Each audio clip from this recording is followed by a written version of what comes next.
What really happened with your host, Mike Rivero. The history the government hopes you never learn. Here is your host, Michael Rivero. And aloha, America. Welcome to our show today. It is Friday, May 3rd, 2019. Thank goodness it's Friday. Thank goodness it's Friday. Thank goodness it's Friday. Especially this week. It's been a long, arduous week. And I could use a little weekend off. So could Claire.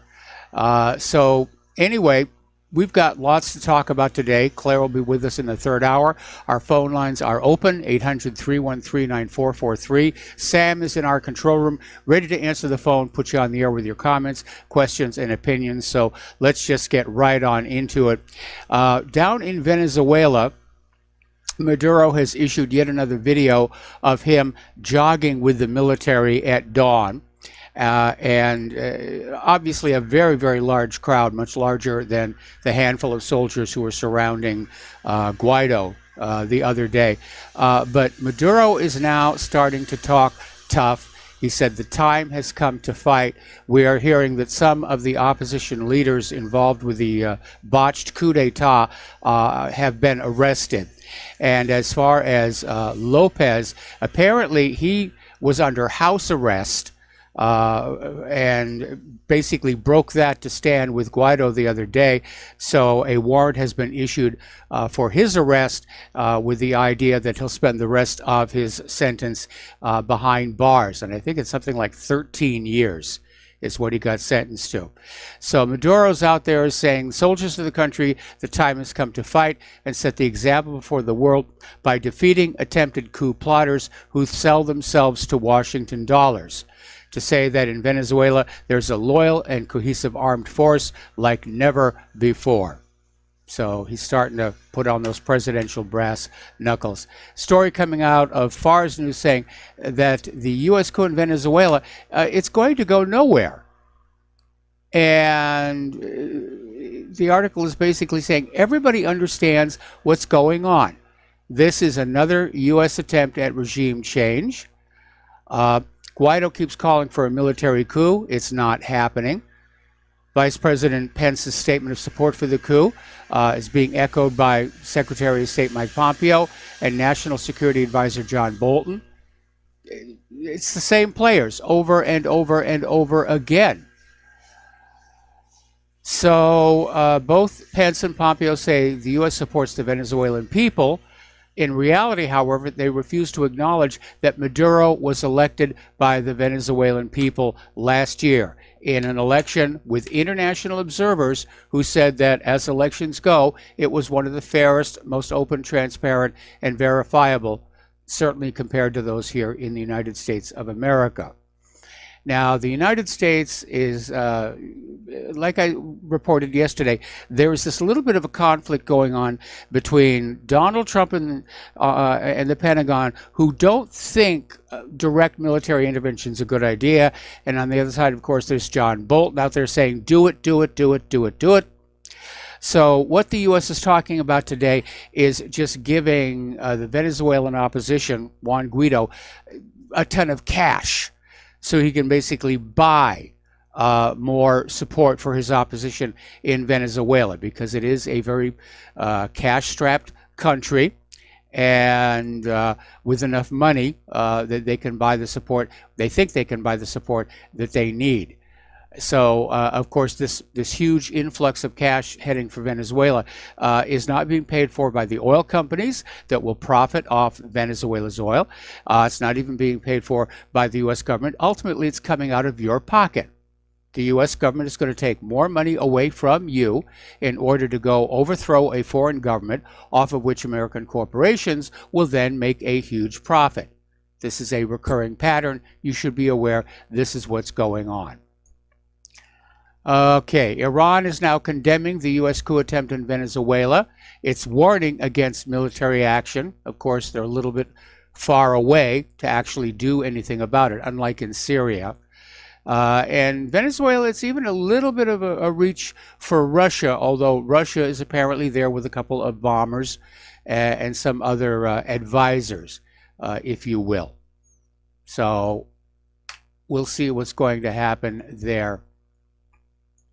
Now, Speaking of Iran, the United States is attempting to lobby the United Nations against Iran's missile work, and Iran's envoy to the United Nations has denounced U.S. attempts to portray Tehran's conventional missile program as a breach of Security Council Resolution 2231 that endorsed the 2015 P5+1 nuclear deal. And they're basically raising 2 points.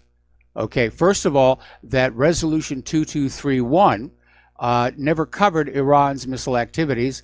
And 2, how does Washington have anything to say about Resolution 2231 when they violated the agreement by simply walking away? But that's what the United States is trying to do up there, is to try and get the UN to say Iran cannot have defensive missiles. They're not allowed to have defensive missiles. When the U.S. or Israel attacks Iran, we want to be able to go in there without any interference. How dare they prepare to defend themselves against an attack? How dare they dare to dare? All right, we're going to do a shout out now to our on-air affiliates who are just now rejoining our network. I'm going to grab a quick swig of water here. And I get so dehydrated doing the show. Okay. NATO has beefed up its presence in the Baltic region considerably ahead of a series of massive Army and naval drills that will take place over the next 2 months. And apparently a unit of 4 Royal Air Force Eurofighter Typhoon warplanes officially started their airspace policing mission over the Baltic states yesterday, taking over from the German Luftwaffe, whose planes had carried out the rotating patrols since last August. So the air policing mission was handed off to the RAF at a solemn ceremony attended by Estonian, British, and German military personnel at the Amari Air Base near Tallinn, Estonia, 200 kilometers west of the country's border with Russia. So they're just flying the airplanes around and burning up the fuel and running up the Hobbs meters. And something that you need to understand about those warplanes, they're not designed like commercial planes to last a very, very long time. Somebody does a calculation and says, we figure these will fly for so many hours before they get shot down, and that's what they're designed.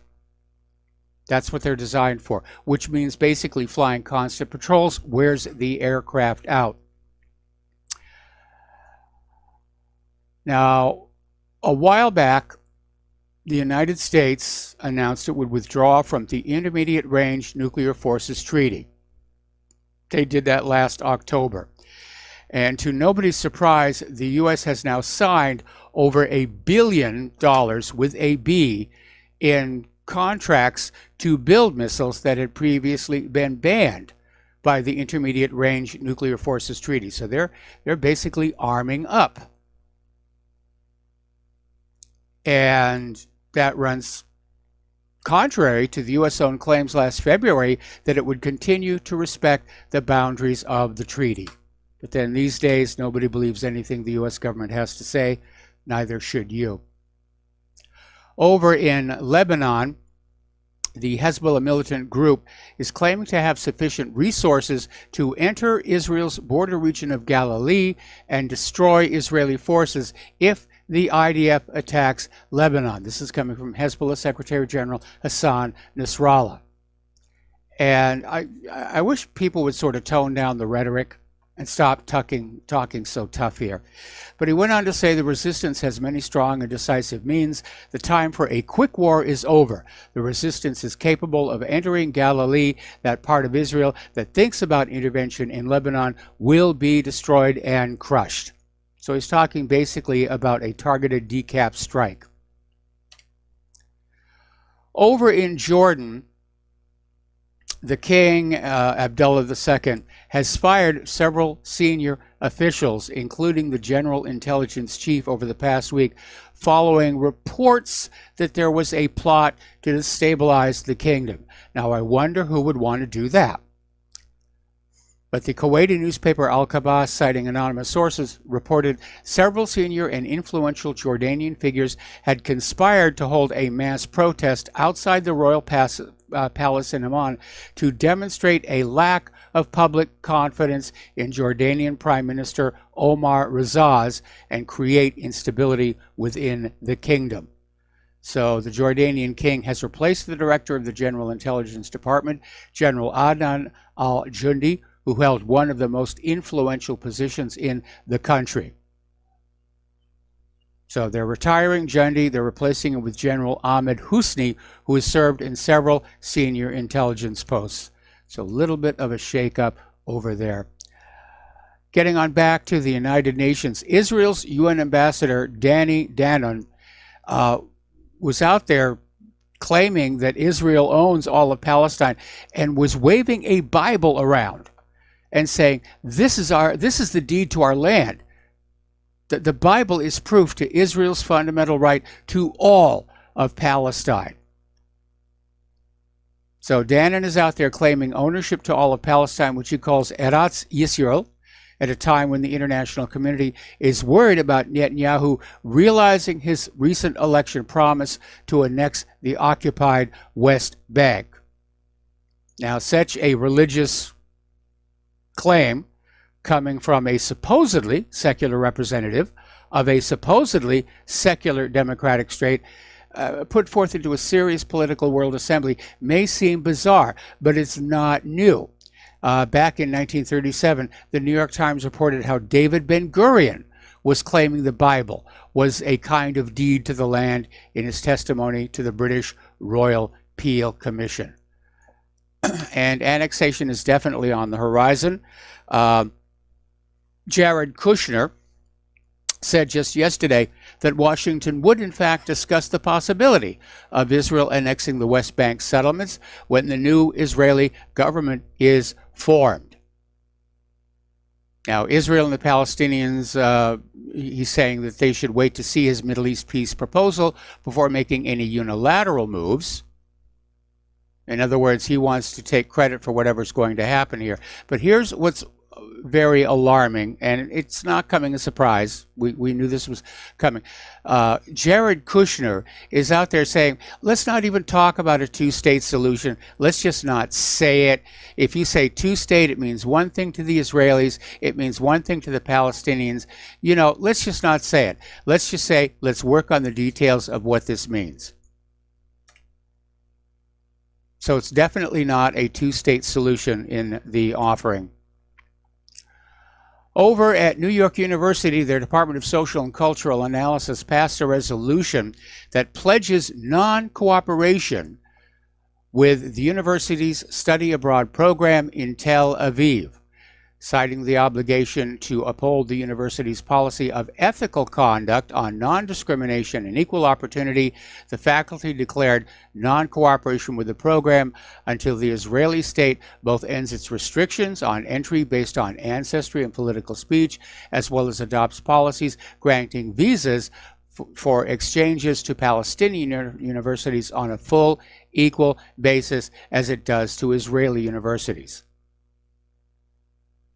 So there is a growing resistance to Israel, and as we reported earlier in the week, there's a Gallup poll showing Americans are now more supportive of Palestine than of Israel. And as a result of that, according to this article in American Free Press, there are new AIPACs popping up. We mentioned this yesterday. Israel is losing its grip on the American people. And I think one of the big mistakes they made were trying to push all of these anti-BDS laws, which just are an affront to what it means to be an American. And I think it just built up a lot more hostility. So Israel is basically setting up all kinds of new lobbying groups to try and put more pressure on Congress to keep on doing what Israel wants them to do. And not just Congress, the state legislatures are now being targeted because that's where many of these anti-BDS laws were being passed. And I'm glad that some judges, like that one down in Texas, are saying, yeah, this is unconstitutional. This should have never even gotten to the floor of the legislature. All right, we're coming up on Memorial Day. And over in Israel, there is a joint Memorial Day ceremony that brings Israelis and Palestinians on both sides together to mourn and acknowledge each other's grief for loved ones killed in the conflict. Unfortunately, this year, Israel has turned down all 181 applications of Palestinians from the West Bank invited by the organizers of the Memorial Day ceremony in Tel Aviv. And sources reported in Haaretz that the order banning the Palestinians came directly from Prime Minister Benjamin Netanyahu. Okay.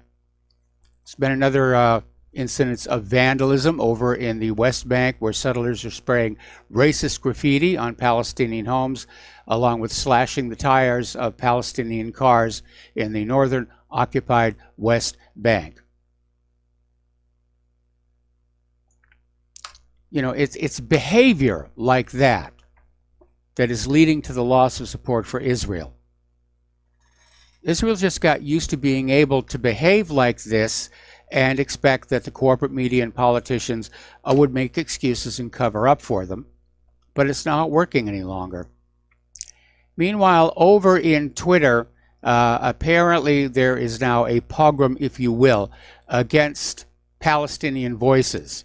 And apparently 3 different members of the team for Palestinian Voices have had their Twitter accounts destroyed. Abdul Rahim Al-Farah, Baha Shamala, and Saif El-Din Bitar. So Twitter has now been compromised by Israel. Okay, we're going to take a phone call now from Jim in Illinois. Aloha. Welcome to the show. What's on your mind? Oh, Michael, before I begin, the guy that fell into the volcano out your way, was Yes. he trying to sacrifice himself? No, he was being a dummy, and unfortunately, every year we get about maybe 12 of these on average, where people will go down to Volcanoes National Park, and they think those little barricades that are set up by the park rangers are just for decoration, and they are not. And part of the issue is that you can be standing on what looks like solid congealed lava, but it might just be a thin shell of glass over molten lava. In this case, the guy wanted to step over and take a picture or something down into Kilauea crater, which has been changed dramatically following last year's eruption. And the ground gave away, and he fell 70 feet down, and he died. And folks, I'd love you to come to Hawaii. It's a beautiful state. The volcanoes are amazing to look at, but please understand those barriers are there for your safety, and it's just, it's a shame that it happened. Now, that volcano, is it active? Yes. Oh, okay. Moving on to the economy. Michael, when are they going to stop lying about the job situation? They're going to go on lying about it. You know, it's just like the old Soviet Union, where Pravda and Izvestia said, oh, yeah, everybody's working, everybody's got a job. But we know it's all a lie for a very simple reason. If the unemployment numbers were really that low, we would expect to see wages and salaries heading upward to attract better workers. That's not happening. And that's why we know that it's a lie. Right. And finally, you know, history might repeat itself. Because back in 1973, May of 1973, that's when the Watergate hearing started. Then in September, in fact, September 11 of 1973, that's when the CIA and other groups of people got rid of Allende. So history could repeat itself. Yeah, very much so. History may not repeat, but it definitely is rhyming right about now. Right. Now, was the Yom Kippur War, was that in 1973 or was that 1970? Oh, boy, there have been so many of them. I know the Six-Day War was in 67. Right. It may have been 70, but don't 70. quote me on that. Then. All right, then, Michael, you take care. Have a nice weekend. All right, thanks an awful lot. We're going to take a break for commercials. We've got more callers waiting on the line, and we will be right back. And aloha, America. Welcome back to the show. We're going to go right back to the phones here to Al in Canada. Aloha, Al. Welcome to the show. What's on your mind? Hi, Mike. The war that you guys were talking about, Yom Kippur, that was 1973. This two-state solution, this has been been banging around since 1974, and it's supposed to be based upon pre-1967 borders. Yes. Never happening, is it? Up until recently, it had actually been a mainstay of U.S. policy toward Israel and Palestine, but obviously Trump and Kushner are just going to throw it out. Well, it's painfully obvious. And what would you suggest, Mike? There's nothing left. There's really nothing left. Yes. So, what's next? Well, unfortunately, Israel never wanted there to be a Palestinian state. In fact, they started out trying to insist Palestinians had never even existed. There was a big lie for you. But yes, they have strategically carved up the West Bank with those illegal settlements so that there isn't a contiguous block of land on which a state of Palestine can be built. Oh, and that's exactly what they planned. That was exactly what they planned. Oh, yeah. It's 1974, for crying out loud. And, of course, it was never meant to happen. I mean, Jimmy Carter's, right up there with this sort of thing, right? Yes. And he was thrown under the bus. Yeah. They got rid of him pretty quickly with the Iran-Contra affair and, basically, Ronald Reagan. Carter was sort of a side effect of Iran-Contra because that was actually being run by George Herbert Walker Bush. And they did their little October surprise deal and it just basically derailed Carter. Carter wanted to rescue the hostages. Somebody sabotaged the helicopters so they couldn't get in there and get the hostages out. And that was the end of Carter's presidency. And I'm going to make another prediction here. As soon as Israel annexes the West Bank and is recognized by Washington, D.C., they're going to go after Gaza again. They're going to take that back. Yeah. Oh, yeah. They're not going to stop there. That'll satisfy, the people that are looking for this state of Israel for just a little while. And then they'll continue going again. Yes. They don't have any extradition treaties there, do they, Mike? No, they don't. Yeah. So it's turning out they're building themselves a little haven of crooks to hide in. Yes. Right? It's a shame. What a shame. Thanks a lot for your time, Mike. I appreciate it. All right, thanks an awful lot. And we're going to switch over to Art off the grid. Aloha, Art. Welcome to the show. What's on your mind? Hey, Mike. If you'll bear with me, I know this might sound a little crazy, but I was listening to our local talk radio station here, which is about an hour away from where I live, and they were talking about this belief that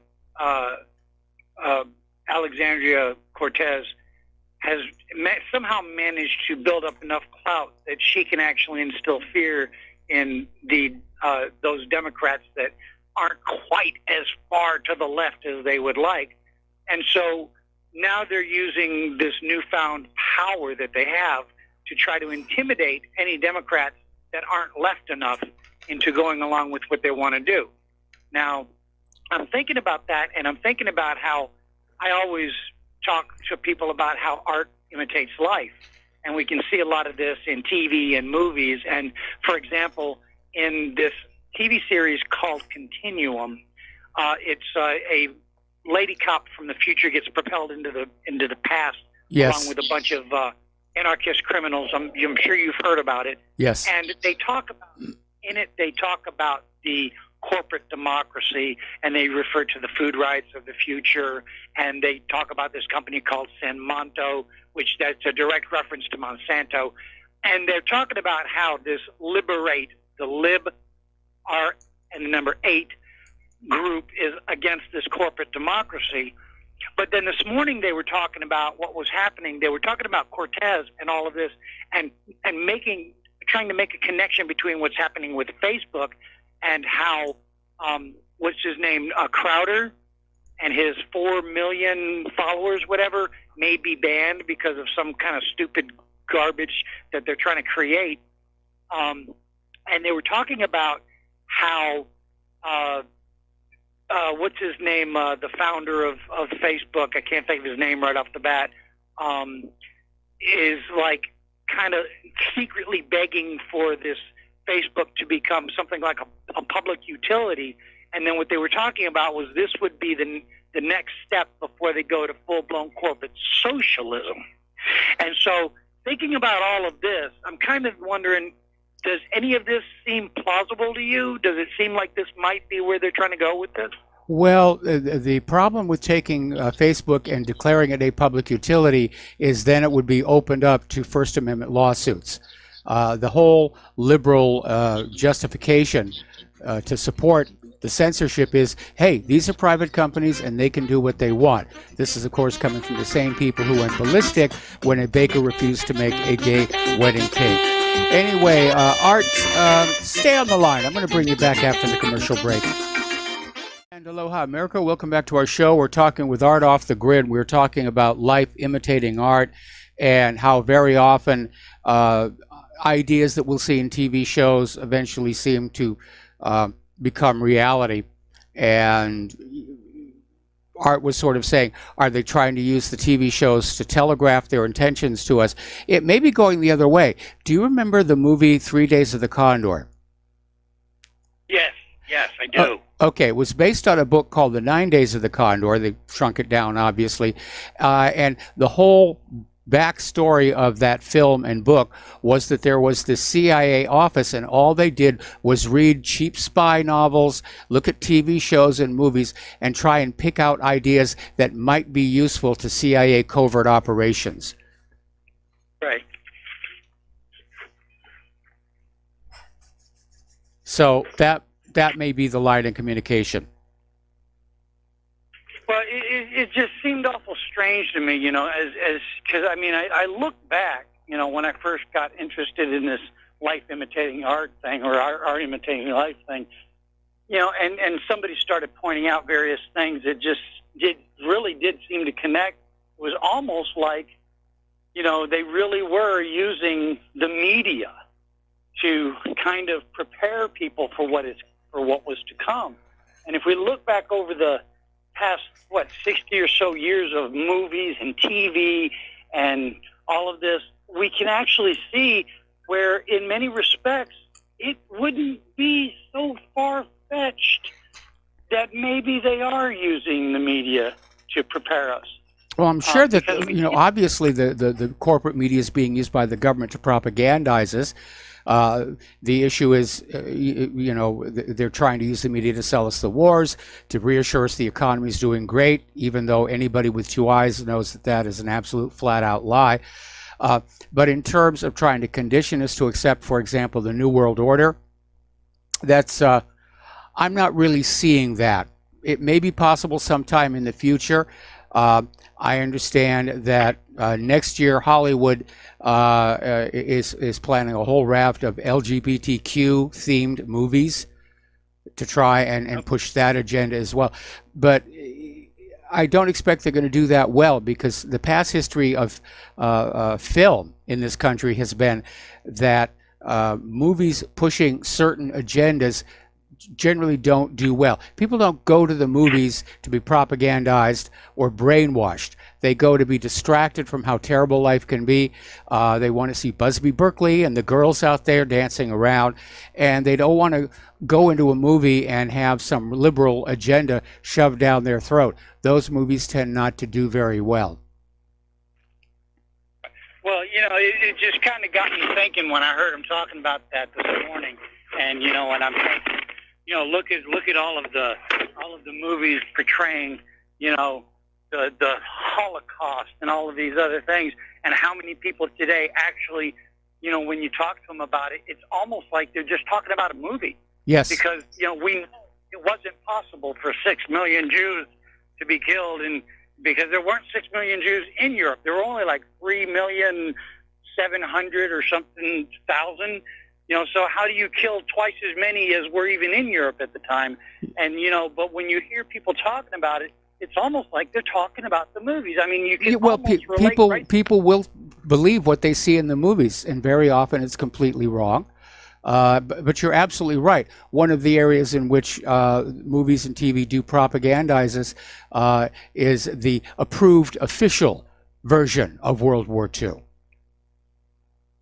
Right. And so that's what I was thinking when they were talking about it this morning, and they were talking about corporate socialism. You know, I mean, I can see corporate democracy to a degree. I can see that becoming something that they would push, but corporate socialism, I'm not even sure how that would even work. You know what I'm saying? Anyway, thanks, Mike. I've taken enough of your time. I'm sure you got other callers with probably more interesting things than my crazy weird thoughts. Okay, well, thank you very much for the phone call here. And corporations tend not to be socialistic to begin with, so I don't know how far that's going to go. Let's go to Dan in British Columbia. Dan, thank you for waiting so patiently, and what's on your mind? Hi, Michael. Yes, I was listening to a show. I think it was on RBN, or it could have been Rent. It was late at night, and I was kind of half dozing asleep, but one of either the guest or the caller made a kind of a statement that he thought about the reason that they might go into Venezuela. And because I mean, it just doesn't seem like it makes any sense. All of a sudden, they want to focus on, invading Iran and goading Iran and this and that. And all of a sudden, Venezuela's on the target list. First it was North Korea. Now yes, it's Venezuela. So the theory was, I thought I'd run it by you, is that if they take Venezuela, because of the oil there, it won't disrupt the world's oil supply when they invade Iran. If they invade Iran, that's going to put a lot of countries. I know there's a lot of, like India, for example, basically can't survive without Iranian oil. There's a lot of countries like that. Yes. So I just thought I'd throw that in there. And, well, it's an interesting theory. The only problem is, how do you get Venezuela's oil over to the other side of the planet in enough volume to make up for that Iranian shortfall? Because all over the Middle East and that part of the world, oil is being delivered primarily by pipeline. And the tanker capacity, I don't think can match that. I could be wrong. If there's an expert in the oil markets wants to call in and check me on that. But I think it would be very, very difficult to get Venezuela's oil, to start flowing into the countries currently served by Iran. Now, Venezuela does send tankers out to places like China, but that's an established route with established ships. So I'm not sure. I think the reason they went into Venezuela was because they pretty much lost in both Afghanistan and Syria, and they're trying to keep up the war momentum before the whole agenda falls apart. Yeah, that's probably more likely. But I just thought I'd throw that out there. I did want to make a note for the board op or whoever runs RBN. There's a cell phone website, radio.net, and you used to be able to get RBN streaming on it, and now you can't. So I can't listen to RBN on my phone. Okay, phone. What was the name of this streaming service? Radio.net. It's on RBN's website. It's one of the mobile-friendly link, and it just doesn't work anymore. So they must have got a hold of or found out that RBN was, a no-no or whatever, and just axed it. So just something I thought maybe Mike or Sam or whoever can. Might want to know about that. It does look like it's been scrubbed here. Let me do another quick little search. I mean, it certainly doesn't bring up my show. No, wait a minute. Here it is. I did a search for RBN, and it came up right here at the top of the list. It comes up, but when you try, at least here in Canada, when I try and link it, it just has a big X in red letters saying that this is no longer available. So. Okay, well, that appears to be Canada. Yeah, that appears to be Canada. Okay. All right, well, listen, thank you for the information, but at least here in the United States, if you go to radio.net and you search for RBN, it comes up right at the top of the list. All right. Hey, thanks, Mike. All right, thanks an awful lot. We're going to let you go. The phone lines are open. Just close that here down. And there we are. Getting on back to the news. There's been another revelation about Israel's nuclear weapons capability, and apparently in the lead up to the 1967 Six-Day War, Israel had fabricated a plutonium core, and they were hiding it in an old British-built police station outside the town of Gadara, and they were prepared to turn it into a functioning nuclear weapon if necessary. And this has been whistleblown by a former Israeli official who guarded the site. And this story came out just this last Wednesday. So, again, Israel is a nuclear-armed state. They're not an existential threat from their neighbors. They are the existential threat to their neighbors. And they certainly don't need more weapons from the United States taxpayer to defend themselves. Nobody's going to attack a nuclear-armed state. That's the whole point of having nuclear weapons. Leave us alone. Up in Afghanistan, their Grand Tribal Council named Loya Jirga wants the United States to leave. And Afghan President Ashraf Ghani opened the Grand Peace Assembly under a huge tent in central Kabul with some 3,200 tribal elders, as well as senior community and religious figures from all over the country. The four-day negotiations were aimed at finding ways to strike a peace deal with the Taliban militant group. We keep hearing that they're starting to talk nice with each other. And of course, the United States does not want that to happen. They still want that access at low cost to that oil and gas pipeline. And American drug lords and pharmaceutical companies still want access to all of that opium. So that will be kind of interesting to see where that goes. Over in the South China Sea, China is getting ready to deploy some of their new stealth fighters. And they're getting ready to unveil their first stealth fighter before the end of the year. They're also developing long-range, nuclear-capable bombers. And there's top U.S. Air Force commanders out there hyping the China threat. Oh, China's a threat. They're eroding our dominance. How dare they do that? How dare they refuse to just sit there and let us bully them? And what this is, let's be very honest, it's a beg for more money. They want a bigger budget. Doesn't matter how much money the Pentagon gets, it's never enough. And when you look at all the waste and just how much money they have just outright misplaced, and it's just wildly out of control. So they're out there with this Cold War mentality saying, oh, China's a threat. China's a threat. We've got to have more money to deal with, China's stealth capability, those Chinese hackers.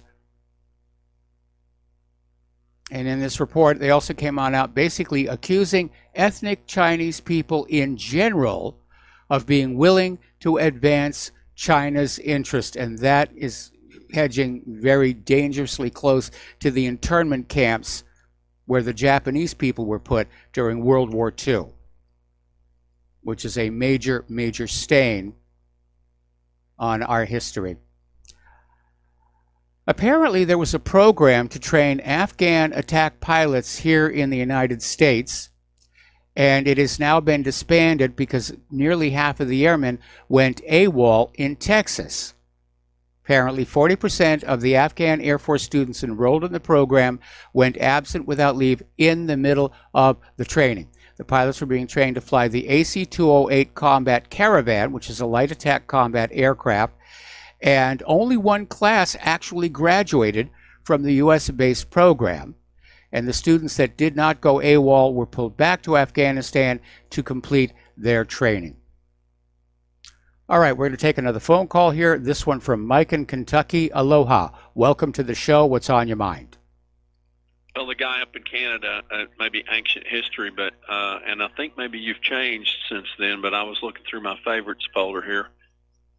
You used there for a time, I think you published the, whatever it is, like the telephone number, the 173.236.29.251, I think used to be your web address. I think that would be a good idea on RBN up there with those links, is to post something that people could cut and paste into their browser that would get around those filters if that guy's being filtered up there in Canada.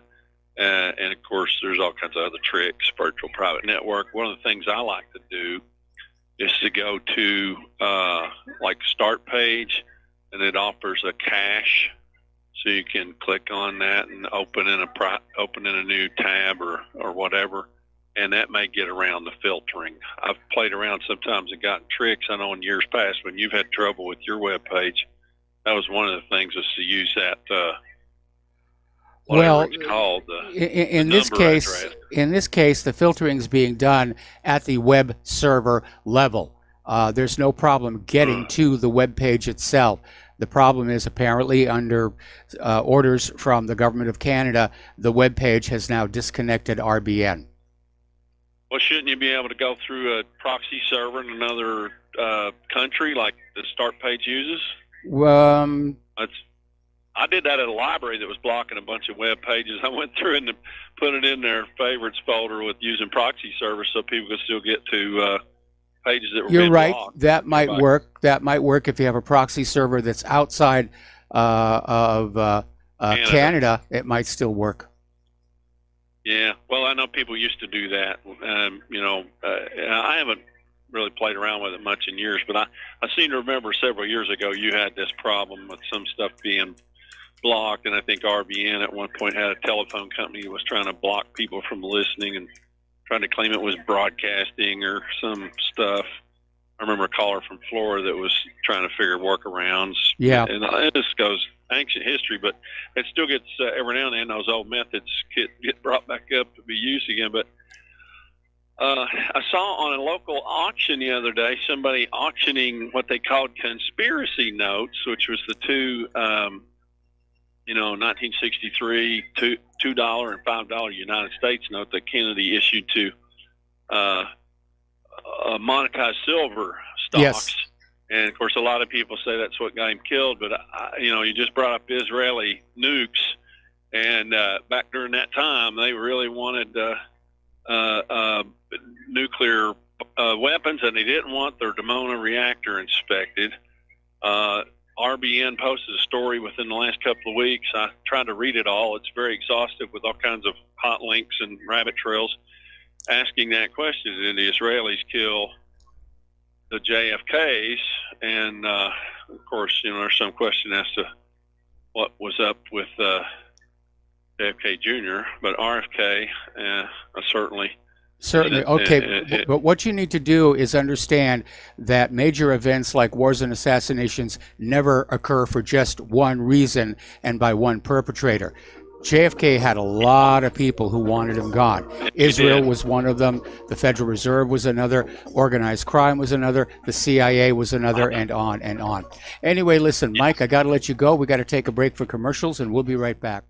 Aloha, America. Welcome back to our show here. And I just got an email from somebody with an alternative to radio.net, and it's called mytunerradio.com, and that's MYTUNER radio.com. And during the break, I brought it up on the browser and immediately was able to locate not just RBN, but my own show as well. And apparently it has apps for iPhone, Android, Roku, and Amazon devices. So that may be a way to go, and I've already forwarded this over to our technical wizard, and they may just replace that radio.net link. Okay, getting on back to the news here. The U.S. military has had a bit of a problem with sexual assaults, and we're trying to deal with it. But unfortunately, the number of assaults rose to more than 20,000 last year, about the same levels as 5 years ago when the Pentagon tried to start doing something about it. So the latest figures are included in an anonymous Pentagon survey conducted every 2 years that estimates the prevalence or rate of sexual assault in the military. And sexual assault is defined as rape, sexual assault, forcible sodomy, aggravated sexual contact, abusive sexual contact, or merely the attempts to commit those offenses. So for you parents with kids in military age, you might want to show that to them before they head down for that recruiting office. All right, let us now turn to our domestic politics. The sound and fury around William Barr is continuing. And apparently Barr has announced that there is going to be a probe into FBI spying on the Trump campaign. And that is probably a big reason for his horrible treatment before the Senate the other day.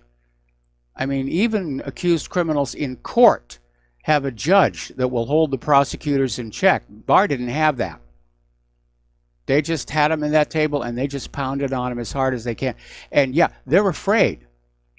Because if Barr were to actually do his job, backed up by President Trump, then some people are going to be in trouble.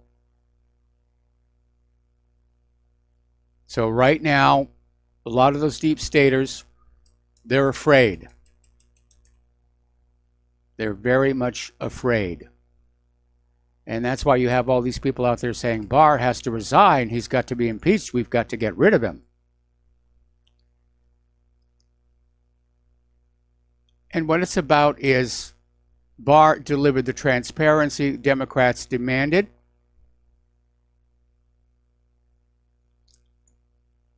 And it wasn't enough, wasn't happy. It wasn't good enough for them. The New York Times has now confirmed there was a spy sent to meet Papadopoulos, a very curvy blonde. Other reports are saying honey trap, and we know what that means. We got to take a break here for station identification. We'll be right back after these few words. Aloha, America. Welcome back to our show, hour number 2. The phone lines are open, 800-313-9443. So we're talking about this revelation where the FBI sent this agent under false pretenses to meet with Papadopoulos in London. Now, she basically came on to him in a London bar, and she posed as a research assistant who wanted to discuss foreign policy with Papadopoulos. And apparently this woman used the cover name of Azra Turk. We don't have a real name on her just yet. And the feds learned absolutely nothing of value. But other newspapers are describing her as a honey trap. And now the New York Times is admitting the Obama administration deployed multiple spies, that's multiple spies, against the Trump campaign in 2016. And of course, this is after months of angry claims by prostitutes and correspondents and Democrats that no, the administration, Obama's administration never spied on Donald Trump's presidential campaign. I mean, that's absolutely ridiculous. Well, the New York Times yesterday admitted multiple overseas intelligence assets were deployed against associates of the Republican nominee.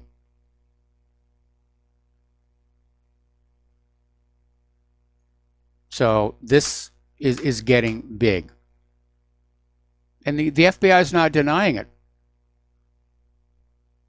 They're not denying it. Apparently, this woman's handler was intelligence asset and FBI informant Stephen Halper. Now, Halper was an FBI operative and a Cambridge professor who set the meeting up between this female agent and Papadopoulos. This is nasty, nasty stuff. Trump has already tweeted out, it's worse than Watergate, and he's absolutely right. And that's why those members on that Senate committee went after William Barr. The last thing they need is an attorney general who's going to want to actually do the job. Now, according to a former U.S. attorney, speaking with Andrea Mitchell, former Obama White House National Security Advisor Susan Rice was ordering spy agencies to produce detailed spreadsheets of surveilled telephone calls involving Donald Trump and his aides. Now, Rice has denied this, but the Daily Caller News Foundation investigative group has basically confirmed that, yes, it did happen, and she ordered it. Now, the latest cache of emails, we talked about this earlier in the week, The latest cache of 339 emails shows that Fusion GPS was directly feeding anti-Trump intelligence, much of it unverified, directly to Obama's Department of Justice.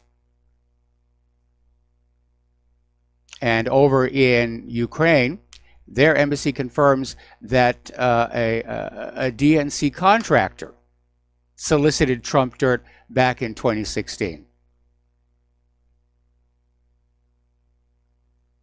So apparently, Ambassador Valerie Chaley's office says DNC contractor Alexandra Chalupa sought information from the Ukrainian government on Paul Manafort's dealings inside the country in the hopes of forcing the issue before Congress. Now, politics is a dirty business. Need no ghosts come from the grave to tell us that. But Obama definitely crossed a line. And I'm hoping that Trump is finally going to get those presidential brass knuckles on and start to do something about it. And it's not because I still like Trump. In fact, I'm very disappointed in him. But my concern here is the process. Now, Trump is saying, as of yesterday, that it's likely FBI Director James Comey led the effort to spy on his campaign back in 2016. And he stated that he intends to declassify the documents related to the controversial surveillance warrants pretty soon. Well, Donald, maybe not. Pretty soon sound kinds of vague. Declassify them now. All right, we're going to go back here to the phones here to Layla in Canada. Layla, welcome back to the show. Long time. What's on your mind? Yeah, I don't know if you've discussed the declassified documents about Kennedy trying to get the Israelis to agree to an investigation of the Dimona nuclear plant in the spring and summer of 1963. I'm familiar with them. We didn't mention them. Well, there have been some declassified documents recently in the U.S., and all through the spring and summer of 1963, Kennedy was banging heads with Ben-Gurion and Levi Eshkol about investigating the Dimona plant because Kennedy was strongly opposed to nuclear proliferation. Yes. And I think it's ironic that Kennedy was assassinated in November of 63. I think there's a very strong link there. I think it's deductive reasoning on my part, and I suspect many people will think the same thing. Yeah, I definitely think it was an issue. But like I said before, wars and assassinations don't happen for just one reason or with one perpetrator. And Kennedy had made enemies of so many people. Israel was one of them over the nuclear issue. Organized crime, which had helped him steal the election from Nixon, felt that they were betrayed by him when he made Robert Kennedy the Attorney General and declared a war on organized crime. You had the military-industrial complex, who felt betrayed over the Vietnam issue. You had the CIA, which felt betrayed over the Bay of Pigs. And you had the Federal Reserve, which was angry with Kennedy for those United States notes. All of these are linked to Israel. When we talk about organized crime, the top of the list is Israel. That is the most organized, globally organized crime. And a lot of these assassinations or killings that we see, first of all, Israel has long practiced mind control, and they always use Arab Jews or Mizrahi Jews to act as Arabs when they do a lot of these terrorist activities. But all of these, even though they appear to be disparate or different organizations, are basically managed and controlled by the Mossad and Shin Bet. All of the organized crime that we have in the U.S. ends up seeking protection in Israel when they're being prosecuted in their home countries. So there is no doubt that it was Israel. I mean, there may have been a lot of people who hated Kennedy for a variety of reasons, but nobody but Israel would have had the audacity and the ability to create and organize George H.W. Bush, who was in Dallas that day. Yes. Johnson, who later made a trip to Israel, smiling. And never mind Johnson's role in the 1973 shooting down of the USS Liberty, or the destruction of the USS Liberty. Johnson was strongly on board. As for Donald Trump, while he was campaigning, I got a funny thing occurred to me that the name Trump is actually Dutch in origin. Mm-hmm. So I did an online search in ancestry.ca Yep. and discovered that Trump's ancestors were TROMPF in Holland, many of whom were Jews. So Trump has always been a tool of the Zionists. It's not this notion of brass knuckles. If he ever puts them on, it'll be against the American people, not to protect the American people. Trump is a tool of Israel, and that is why the unqualified Jared Kushner is there, and his daughter, his unelected daughter, Yes. is there. I mean, the whole thing is so absurd. The fact that American people have allowed this is, I think, an indictment of the American public that has laid back for too long. It's too late. And by the way, 3 Days of the Condor, I didn't read the book, but I did see the movie. Yes. What happened was that that particular office where Robert Redford, the character, was working, actually uncovered one of the organization, the secret organization within the CIA that was plotting to control the world's oil supply. Yes. At the very end, Robert Redford says to a U.S. official, I'm going to go across the street to the New York Times and give them all my documents. And the U.S. official laughs at him. And he says, do you really think the American people give a damn? When they run out of oil, they want us to do anything we have to do and kill anybody we have to kill in order to provide them with the oil and the gas that they want. So it's not new, unfortunately.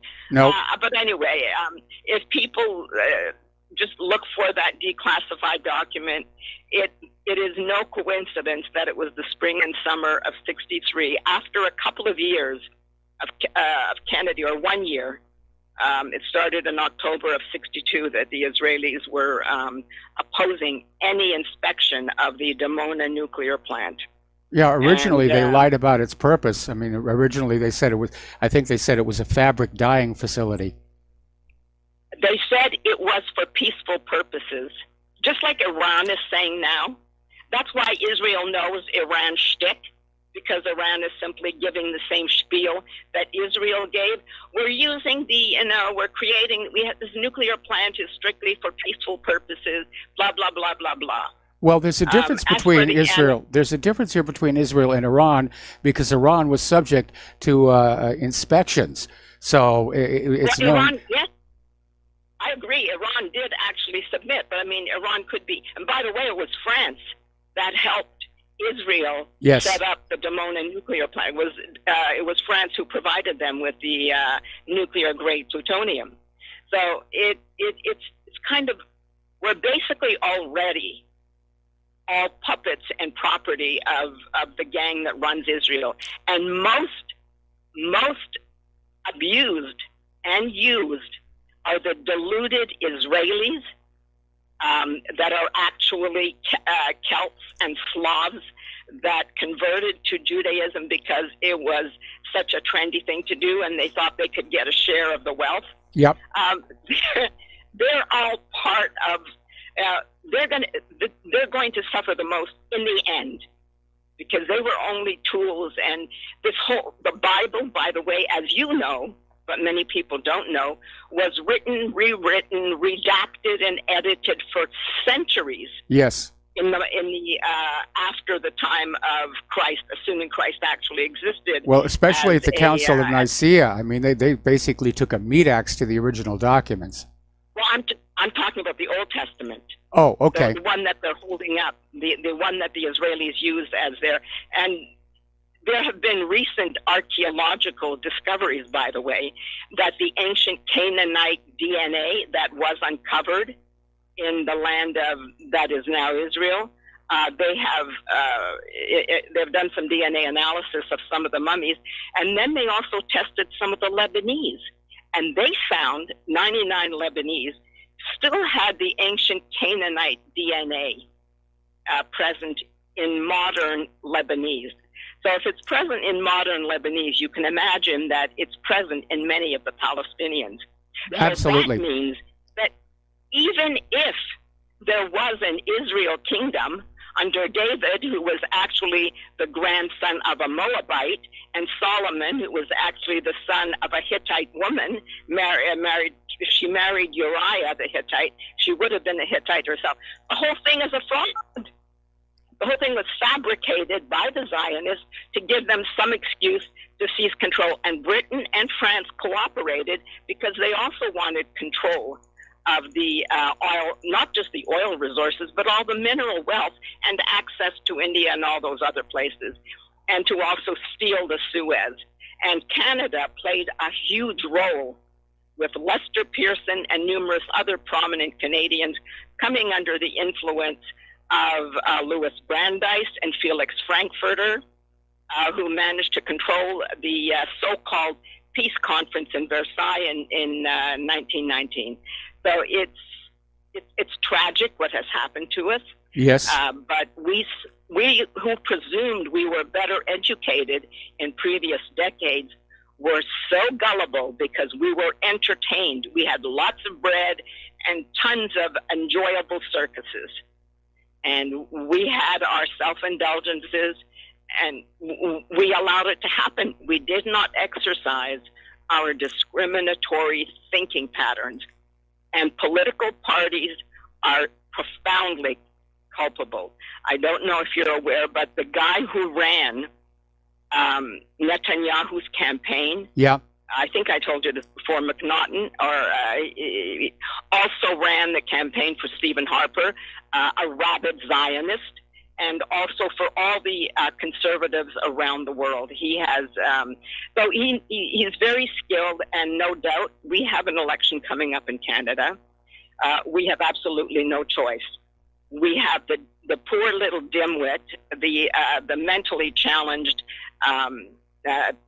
Justin Trudeau, or we have the horribly immoral Andrew Scheer, who's also a tool of Israel, or we have the NDP with Jagmeet Singh, who's, you know, it's tragic.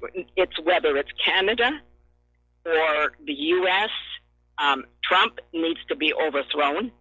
Trump needs to be, he has absolutely, I mean, the same thing even, I mean, any president. I don't know what the U.S. is going to do or what Canada is going to do. All I know is that I'm glad I will not have to live through too much more of it. Yeah, I know that feeling. I'm old enough that I hope. Yeah, yes. Well, I'm even older than you, so I'm just hoping that, you know, that family history that I have where of heart attacks kicks in for me and I die quickly. I do not want to see what's coming. I do not want to live through it. Anyway, Mike, keep up the good work. Keep trying, whatever. For those who listen, for whoever hears you, please spread the word to all your friends and resist. Resistance is no longer an option.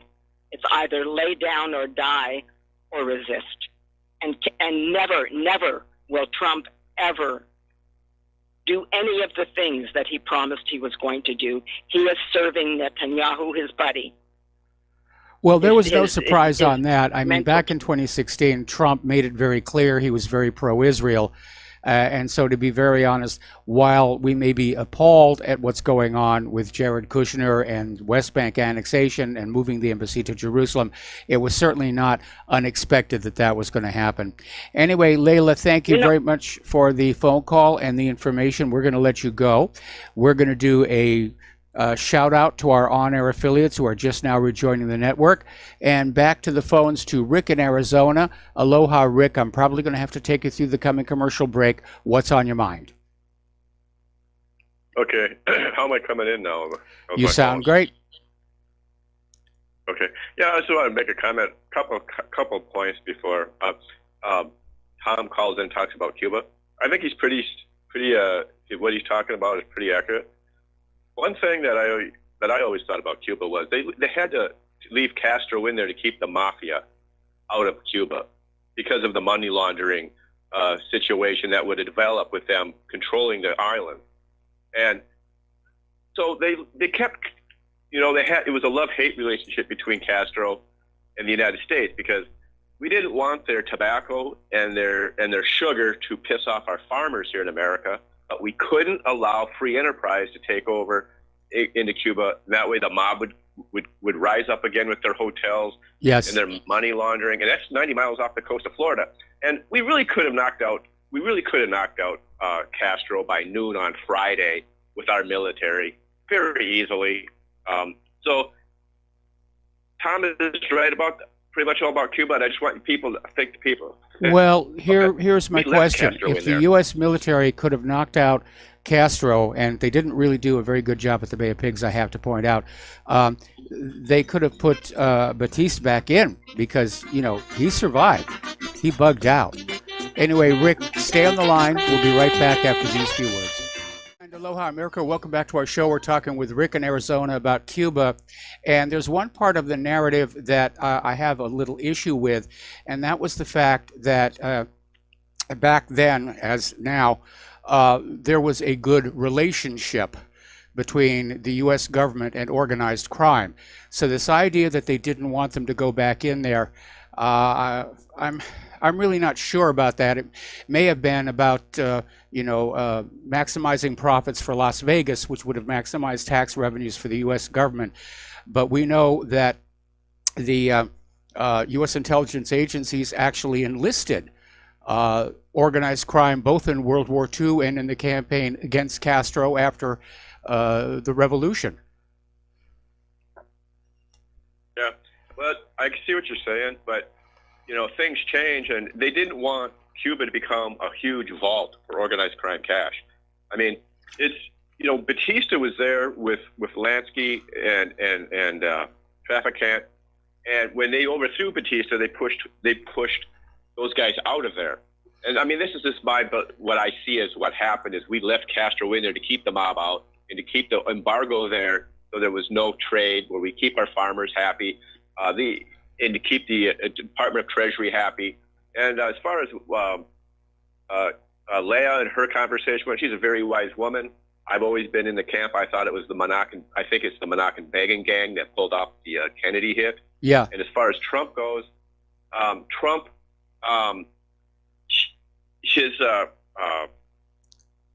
if you lived in Manhattan in the 80s and 90s, let's say you worked, on Wall Street or a hospital in Manhattan in the 80s, it was common knowledge that Trump was a laundry machine for the Kosher Nostra.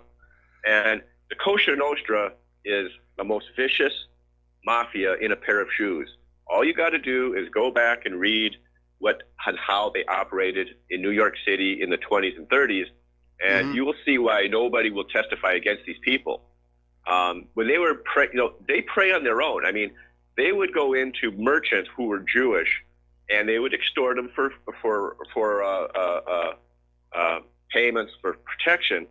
And if they get too uppity, in order to let the neighborhood know they meant business, they were famous for pouring acid into the eyes of the wife of the merchant and blind her for life. Yes. So the people in New York, it's true, a lot of the Jews in New York did not vote for Trump because a lot of the Jews in New York know who these people are. Okay? So if they are Russian in ethnicity, Bugsy Siegel and Meyer Lansky are ethnically Russian Jews. So yes. when they talk about the Russians all the time, the media is just trying not to say the word Jews. Okay? There's a lot of coding with the media. Yes. But that lady that calls in is very well educated. She knows what she's talking about. And thank you for taking my call. All right, I'm going to thank you very much. We're going to let you go here. And when the Castro revolution succeeded and Batista and his people were forced to bug out to Florida, it wasn't so much a case of the mafia being driven out of Cuba. They no longer had a reason to stay because they understood that Castro was going to basically nationalize the casinos. He was going to, the hotels rather, and he was going to shut down the gambling and the donkey shows. And so Cuba stopped being a profit center. And so the organized crime went back to the U.S., went back out to Las Vegas, and continued as usual. Okay, we're going to take another phone call. James in North Carolina. Aloha, James. Welcome to the show. What's on your mind? Oh, hi, Mike. I guess there's always some good and some bad that comes out of everything that gets disclosed. And one thing I'm starting to get a sinking feeling is that with what has happened with the Mueller report and what Attorney General Barr is hopefully going to do in investigating this Spygate, is that it might generate a huge sympathy vote in the election for Trump and carry him through to a second term, which I think would be a disaster. You've enumerated. Well, that depends on who's running against him. And like I said, at this point, the only way I would support Trump in 2020 is if Hillary's running on the Democratic ticket. And I think she's going to step in. She's working too hard to keep her face in front of the TV audience these days. Yeah. I was hoping that we might see some primary challenges to Trump. I can only think of maybe a small handful of challengers that could come out of the Congress. I'm thinking maybe Senator Mike Lee. Well, there's already one. I forget his name, but there's already one primary challenger to Trump. Who is that? I don't recall his name off the top of my head. Well, the only other one I was thinking, other than the Senator Lee, would be our own Congressman Mark Meadows. But there may be a very few others that might come out of the Congress, you can possibly even think of Ann Coulter. I don't know how that would go over. I think she would have a lot of resistance. Yeah, I think so too. Anyway, listen, James, we got to let you go. Got to take another break for commercials. Back with another phone call after these few words. And aloha, America. Welcome back to our show here. And one of our alert listeners emailed me, and the primary challenger for Donald Trump going into 2020 is former Massachusetts Governor Bill Weld, who has basically announced, and he's definitely on the warpath against Donald Trump following the release of the Mueller report, basically sided with those saying it's got to be a cover-up, it's got to be a cover-up. So he's definitely going to be making a lot of noise going into 2020. All right, back to the phones here. Tom in Florida. Aloha. Welcome to the show. What's on your mind? Yeah, Michael. Before I get to your last caller, I got some great news for you. You might even think on about moving. In the great state of Florida here, our governor signed a bill today that there'll be no more sanctuary cities, Michael. No more sanctuary cities in the state of Florida. In other words, the government will be doing their job here in this state. Now, I don't know about your state or all those other leftist states like California, and which is actually Mexifornia, and all those other leftist states where everybody who has a sanctuary backing should be arrested. Yes. They're breaking the laws of this country, and they should be arrested. Now, to your last caller, he has a hard-on for Trump, but let me tell you, who does he want, Elizabeth Warren? Or does he want a liberal socialist like Bernie who's vacationing in Russia? No, I don't think so. I think Trump is the one guy that's actually exposed an immigration invasion of our country, because no other Republican or Democrat would have done that. Matter of fact, Mitt Romney could have won the election. He was talking about Russia the whole time when he was running against Barry Soetoro Husseini Obama, who was backed by Reverend Jeremiah Wright and the great, wonderful Louis Farrakhan, who Snoop Doggy's out there saying he's the greatest thing since apple butter, peanut butter. You got Snoop Poopy Doggy out there talking about how great Farrakhan. Well, why don't Snoop Poopy Doggy go live that in Africa with all his money? Snoop Poopy racist Snoop Okay, Dogg. Tom, He's a racist. Tom, And Tom, Farrakhan. Tom, I mean, Tom, and you, Tom, can we tone down the rhetoric just a little bit? okay, Michael. Yeah, I'm just saying, Trump the is pejoratives are starting to annoy me. Trump is trying to do something for this country when it comes to stopping all this insanity. He's like, he's the one exposed. I don't ever remember any president, Michael, that ever called out George Soros. Have you? I can't remember. Nope. You haven't. So Donald Trump has called out George Soros. He's called out the deep state. And I'm going to ask you this, Michael, and I'll hang up in a minute. Last night I was listening to John Stadmiller's show. And I want you to answer me this. I was listening to John's show yesterday. It was a very powerful message he brought out. And he had a bunch of clips about all this, these 1,200 rabbis who are backing the immigration invasion of Europe. Yes. And they're backing the immigration invasion of the United States. Now, John had that on his show, and I heard it on his tapes that he was playing. And he was talking about how there's a lady in Sweden named Barbara or something, and she wants the illegal invasion of the Muslims into Sweden with all those blondes over there. And I'm like, wait a minute. John's hitting a massive home run here out of the stadium, because what he's playing on those tapes was these. Now, they're 2% of the population, mind you, Michael. But Yep. They're controlling our immigration laws in this country and in Europe.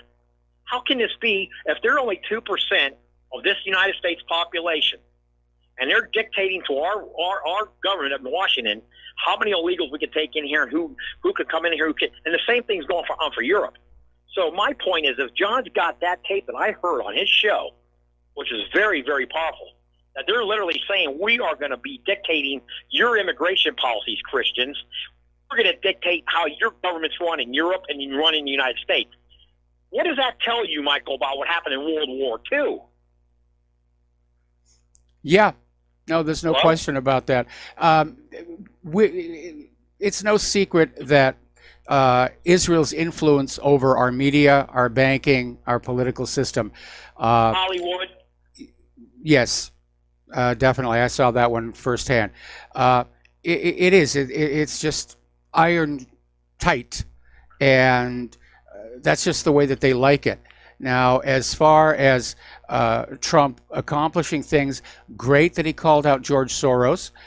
Great that he's talking about trying to close that border. But he came into office, he campaigned on a bunch of things that he flatly has not delivered on. And I don't know about you, but I am getting really tired of pinning hopes for a better country on these candidates who come out here every 4 years, because we never get it. And when you reach my age, you begin to understand. It's always the same promises. We're going to get out of the war. We're going to lower taxes. We're going to fix the infrastructure. And it just doesn't happen. And so I'm very unenthusiastic about 2020. I can't seem to whip up any kind of energy to say, yeah, we're going to go with this candidate or that candidate. The only thing that will get me motivated to support Donald Trump is if Hillary comes in on the other side, because I absolutely do not want to see that woman in the White House. I totally agree with you, Michael. But let me ask you, Michael, you heard the other day what Donald Trump said about Robert E. Lee? Did you hear that statement? I missed that. Okay. Donald Trump was basically saying, because Robert E. Lee in the Civil War, and I studied the Civil War quite intently, Robert E. Lee was a great general. That's what Trump said. Yes. However, he meant to say that in the context that if Robert E. Lee wouldn't have done what he did in 1865, you would have had a guy that would have been running the Southern armies. His name was Nathan Bedford Forrest. Are you familiar with him? Yes, I am. You know, he never lost a battle, correct? Correct. He never lost a battle. And if you want me to tell you what Robert E. Lee did in 1865 with Grant, I believe it was Ulysses S. Grant, I can't remember the other general offhand, and he actually is the one that said we got to end this now, because actually Jefferson Davis, I believe, was going to have put Bedford Forrest in charge of the Southern armies. And if that would have happened, that war would have been protracted for another 20 years. Familiar with that, Michael? It certainly would have gone. Well, I'm not entirely sure of that, mostly because the Confederate economy was totally collapsed. They had literally run out of money, and they were being supported by the European banking families who hated Lincoln's greenbacks, but even their support was starting to dry up. Anyway, listen, Tom, got to let you go, and we're going to switch over here to Dustin in New Jersey. Aloha, Dustin. Welcome to the show. What's on your mind? Like I said, Mike, the end of the summer, I'm going to push it to the end of the year. If nothing's fixed by the end of the year, Tom, are you still going to support Trump? Now, if Trump runs against, Bernie Sanders or something, like, everybody going to stay home? Like I said, Probably I am. Different. I've reached the point of just saying I'm not going to vote anymore because it just seems to encourage the bastards. It's fool me once, fool me twice, fool me a dozen times. Like I said, what's changed? Nothing. It's a ping pong match, back and forth, back and forth. Nothing's changed. We're in the middle of the ping pong match. Actually, things are changing, but they're all changing for the worse. Oh yeah, well that's because of the system is rotten, is showing its wear. That's why. Unstoppable now. Hey, Mike, I wanted to talk about. I was watching France 24, and they were talking about 5G, and all of a sudden, the one guy, because they're all started hating on China, he just came out and says, Belt in the Road, it's about the Belt in the Road. I'm like, holy crap, this guy's he's anti-China, but he was saying, that's basically, he said what this 5G and this whole battle against China is about. It's about the Belt in the Road. Yes. Mike, he came out and said, China invested $1 trillion or $2 trillion in the Belt and Road, and he actually says the U.S. and the West don't have the money to do this. This is like their version of the Marshall Plan. Yes. Of the Belt and the Road. And I was blown away by that because that's what it's all about, economics. That's the West right. is dying, China is It's about rising, marketplaces. It's about manufacturing and marketplaces. And yes, the United States and Europe don't have the resources to build a system that can compete with the Belt and the Road. The U.S. and Europe basically sort of relied on the fact that there was this big swath of ground that isolated Asia from the West, and obviously there was cargo ships and so forth, but it put limits on commerce between the Asian manufacturing countries and the West and kept the profitability shifted in our favor. That's all about to go away. The Belt and the Road is going to dramatically change the way the world does business. And yeah, that's really what all this hostility is about. And also, China's going from a manufacturing outsourcing country to internal consumption economy like we are, but they got 1.2 billion people. Yes, they do. Their middle class is our entire country's population. They got all new infrastructure. They built ghost cities brand new. Our cities are rotting away here. There's nothing fixing them at all. I talked about this a year. Nothing is fixed in Chicago or Detroit. Those factories are still sitting there. Yep. I don't. Do you think they'll ever be redone, or they'll just be sitting there forever? Right. That's going to be for future generations to take care of. But right now, the United States is basically going down the same road as the Soviet Union, bankrupting itself with military spending that doesn't provide anything of any value to the ordinary people. And which leads me, if I still got time, to talk about, you had a previous caller about the Venezuelan oil because they want to attack Iran. Mike, you said it a couple days ago, it's about the petrodollar. Look, Venezuela's got that's heavy crude. Yes. That's dirty oil. So that's got to be shipped out to Texas. Has 2 refineries by the Koch brothers that's their expertise is in dirty oil, like the tar sands going, through the what's that pipeline? The XL Keystone pipeline. The Keystone, from the tar sands. Yeah, but I don't think this is all about, like you said, the petrodollar, because the world's moving away from they're all trading in their own currencies. All these tariffs are making them trade in their own currencies, avoid using the dollar. It needs to be propped up. That's why they need Iran's oil and Venezuela's oil to trade them in the dollar, right? Yes. Pretty much that's it. That's pretty much it.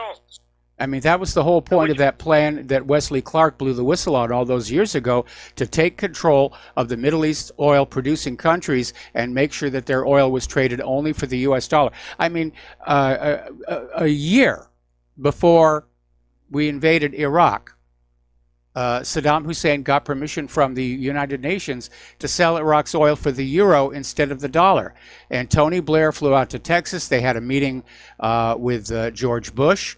And then a year later, screaming weapons of mass destruction, they went on in, lynched Saddam Hussein, and Iraq's oil is back on the world market only for the U.S. dollar. Same thing with Muammar Gaddafi down in Libya, where he wanted to have the gold dinar be the currency of choice for buying Libya's oil. And so they went on in there and they killed him, trying to send this message out to the rest of the world. You will stay obedient to the petrodollar. But more and more countries are saying no, and it's being led by Russia and China, who are not as afraid of the U.S. invading, mostly because we've done such a poor job of it in Iraq and Syria and Afghanistan and Libya. And the world is shifting. The world is changing dramatically. China's on the way up, Russia's on the way up, the United States is on the way down. And Mike, real quick before I get off the phone, did you hear what Meghan McCain said? She said that Moscow is the city of Satan.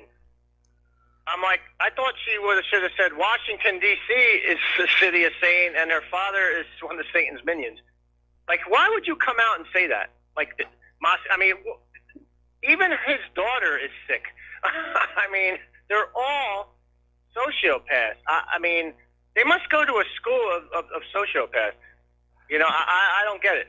Well, you know, remember when Reagan described the Soviet Union as the evil empire? I mean, it's just more rhetoric. But again, it's demonstrable that the belligerence against both Russia and China is building to a peak. And I think it's a big mistake.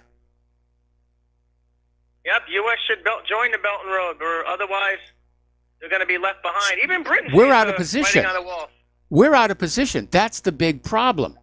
Okay, I mean, there is some container shipping that's going to be associated with Belt and Road, especially with China enlarging the locks on the Panama Canal. They're going to be building those containers even bigger than they have been.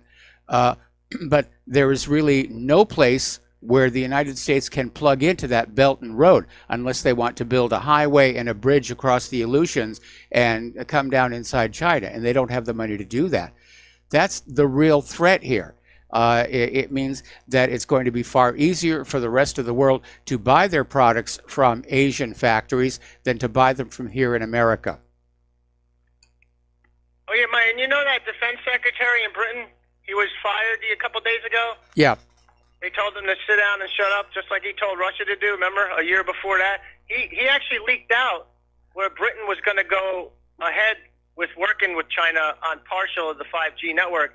He actually leaked that report out. That's why they fired him the other day, the British Defense Secretary. Yes. That was the reason. That's it, Mike. Have a good rest of the show. All right, thanks an awful lot. And we're going to go to Sherry in Texas. Aloha, Sherry. I'm probably going to have to take you through the commercial break. What's on your mind? Well, okay, thanks. Probably not, because I have a thunderstorm closing on me.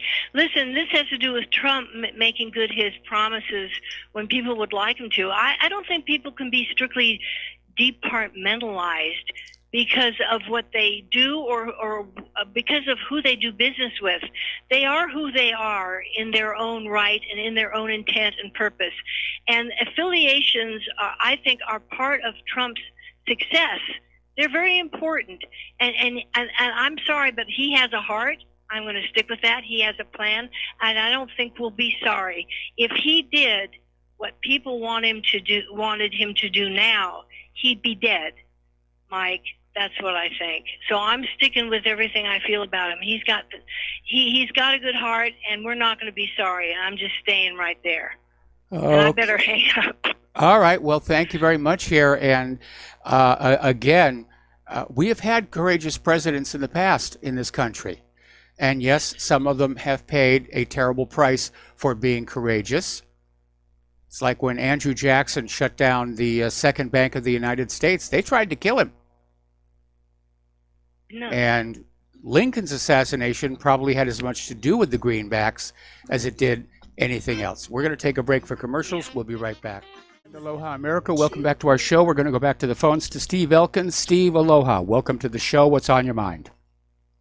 Well, I don't share Sherry's optimism and hope for Donald Trump. I believe in the three strikes rule, and I hung out for a while there, hoping also, and that Donald Trump would do what he said he would do on his campaign trail. And I'm very discouraged, very frustrated, and upset with this guy that we all believed in because of the alternative of Hillary Rodham Clinton. I'm sure that's pretty much how we got in, because of the alternative.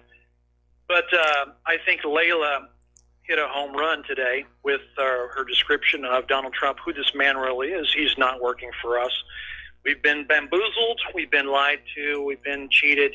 And I don't want the guy back in 2020. That's for sure. I don't want him back in 2020. So, I mean, he's doing the same old plan: regime changes, nation building. If Sherry could answer that she's okay with what's going on in Venezuela now, this illegal coup, then I'd have to question her agenda myself, because it's quite obvious. It is illegal what is going on over there and in Syria and everything they keep doing. And he just goes along. He just goes along with the plan. So how is that good for America? It's not at all. No, it isn't. It's good for the military-industrial complex. It's good for the bankers, but it's bad for pretty much everybody else. I just got an email to Tom and all the ever-Trumpers. Donald Trump's mouth is not going to save this country. Only his actions will. I think that sums it up very well. I would almost paraphrase that to say that Donald Trump's tweets are not going to save this country. Agree. That's it. Voice my opinion. I just hope an opportunity is lost. I think we just got to ride this one out and hope that maybe 2020 brings us something better, much better. Well, you know, I empathize with Layla's comment. You know, thank goodness I'm not going to have to live with this that much longer. Yeah. Because I'm an old guy. Yeah. I appreciate it, Mike. Have a great weekend. All right, thanks an awful lot. We're going to let you go here. And boy, 2 hours have gone by and I'm way behind on my talking points. Article coming out of Press TV: Biden is the U.S. establishment's great white hope to stop Sanders and the progressives. And this is according to Daniel Patrick Welch, who's an American writer and political analyst. And he's based in Boston, Massachusetts. He made the remarks in an online interview with Press TV on Thursday when asked if it is evident that Biden will win the 2020 U.S. election. And Daniel came back saying, I don't think it's at all clear that Biden can win. He can only get the nomination by massive interference and manipulation of the process. In other words, another Hillary. But the U.S. oligarchy is desperate to stop Sanders or anybody who's talking socialism right now because they want to keep on looting the country. And they see anybody who might get in the way of that as a threat. Bernie Sanders, Elizabeth Warren, Mike Rivero, so forth and so on. He is the Hillary Clinton of this election campaign. Okay, there's the music. We're going to take a break now for station identification. Back with hour number 3 and the lovely Lady Claire after these few words. And aloha, America. Welcome back to our show, hour number 3. And the phone lines are open, 800-313-9443. And before we get to the lovely Lady Claire, we have a caller on the line, Mark in North Carolina. Aloha. Welcome to the show. What's on your mind? Mike, I just want to disagree with that woman also. That she kind of says Trump's really a good man and means best, but there's nothing he can do. There's plenty he could do. He should have cleaned house the minute he became president. He should have fired Comey along with the others.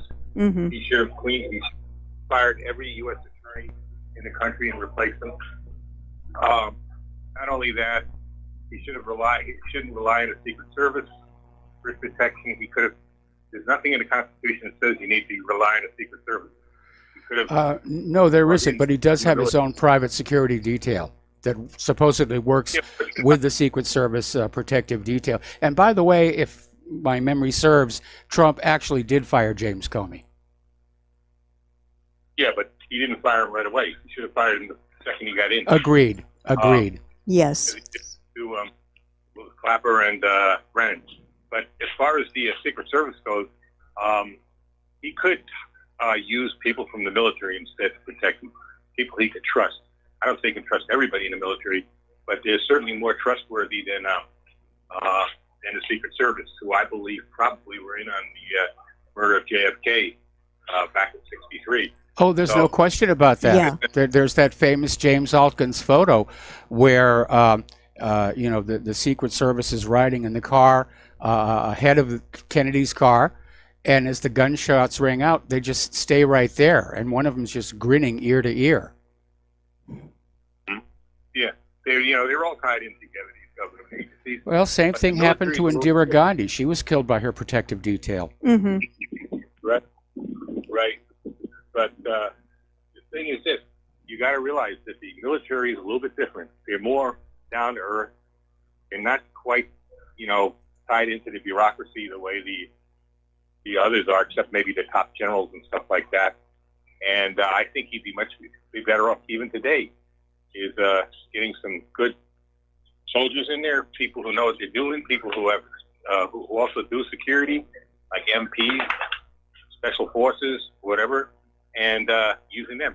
And if Tulsi Gabbard... Well, there's the other aspect of it, and that has to do with image. The reason the Secret Service detail is the way it is, they're trying to be low-key about it in order that Trump does not go out in public looking like he's afraid of being shot at. And I recall during the 2016 campaign, there was one time where it was obvious he was wearing a bulletproof vest, and he got ragged on pretty heavily about that, and he let it go away. If he surrounds himself with all these armed military, it sends a very, very different message. Anyway, Mark, we're going to let you go here, and we're going to take one more phone call and then get to the Lady Claire. Tom in Utah, aloha. Welcome to the show. What's on your mind? I have sympathy for everybody with their attitudes or opinions on D.C., but the best way to understand Donald Trump's dilemma is to spend time there. I spent, 6 months of my life in three years out there and see the evil you have to put up with. And I think he's being very wise in agreeing with the enemy while he's in the way with him. My heart goes out to Donald Trump or anybody that's actually trying to do anything of value in D.C. Mm-hmm. Because there's such an evil force out there. You don't know who your friend is. You don't know who your enemy is. Yeah, that's the reality. Okay, well, Tom, thanks an awful lot for that insight here. And, I've never actually been to Washington, D.C. It is on my bucket list. Okay. I would like to go over to the National Archives and take a look at the original Declaration of Independence. Oh, that would be lovely. Purely for personal family reasons. Mm-hmm. And, of course, the Air and Space Museum, because I understand stuff I actually worked on back in the 70s is now on display there. Your birds are there. They're home. And that's going to make me feel really, really old. Let's do that. I remember that piece right there. I worked on that. That's mine. Oh, look at that. Okay. You young kids, pay attention. Okay, so. Well, I found out it was not smart for me to be there because my enemies found me. And they thought, they made you think they were your friend until you turned your back. Well, that's what politicians do. My prayers are out for Donald Trump. I think he is our King Cyrus, best we can find. I sat face to face with Hillary. I felt like I wanted to take a bath with Santa Flush after I left her. Dear. Yeah. That's got to be a terrible feeling. That's got to be Santa Flush. Tom, Whoa. we're going to let you go. Thank you for the phone call. And for those of you watching on YouTube, this gorgeous creature sitting next to me is the lovely Lady Claire. And Lady Claire, what is the first thing that you want to talk about? Oh, I want to talk about some people who do not like the independent media very much. And the title of this article at the top of Blacklisted News, I strongly suggest that those of our readers and listeners who haven't seen it, it's blacklistednews.com. Apparently, there is an organization in Florida called the Poynter Institute, and it's about, allegedly, journalism. It is heavily financed by George Soros And Mike, do we want to do that shout out? Yeah, first, we'll do the maybe? shout out to Yeah. our on-air affiliates rejoining the network. Mhm. And I'm frankly not surprised to find out the Poynter Institute is financed by George Soros, No. because No. Soros is definitely the enemy of Mhm. accurate, independent news reporting, Mhm. because it's getting in the way of his dreams of a one-world empire. Yes, and of course, how many illegal immigrants who may be ill or impoverished Americans will he take in to his own place? I would imagine probably not much, and he's got a big place. You should Yeah. hunt it down on Google Earth. It's gorgeous. It's got lots of room. And what this article says is that blacklistednews.com made this list, and it was said to be about unreliable news organizations that they'd like to see demonetized and blacklisted from And the by the way, internet. we made the list. At number WhatReallyHappened.com 500. made the list. And I thought when I saw that, I was having a palm to forehead moment at that time.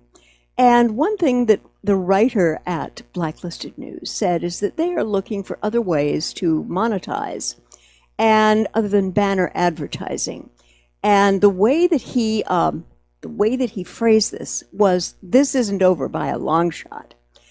And then they went to a cached list of sites George Soros, SPLC, and Prop or Not, and other establishment propaganda pushers would like for you to not be able to visit. And we're on Southern Poverty Law Center's list as well here.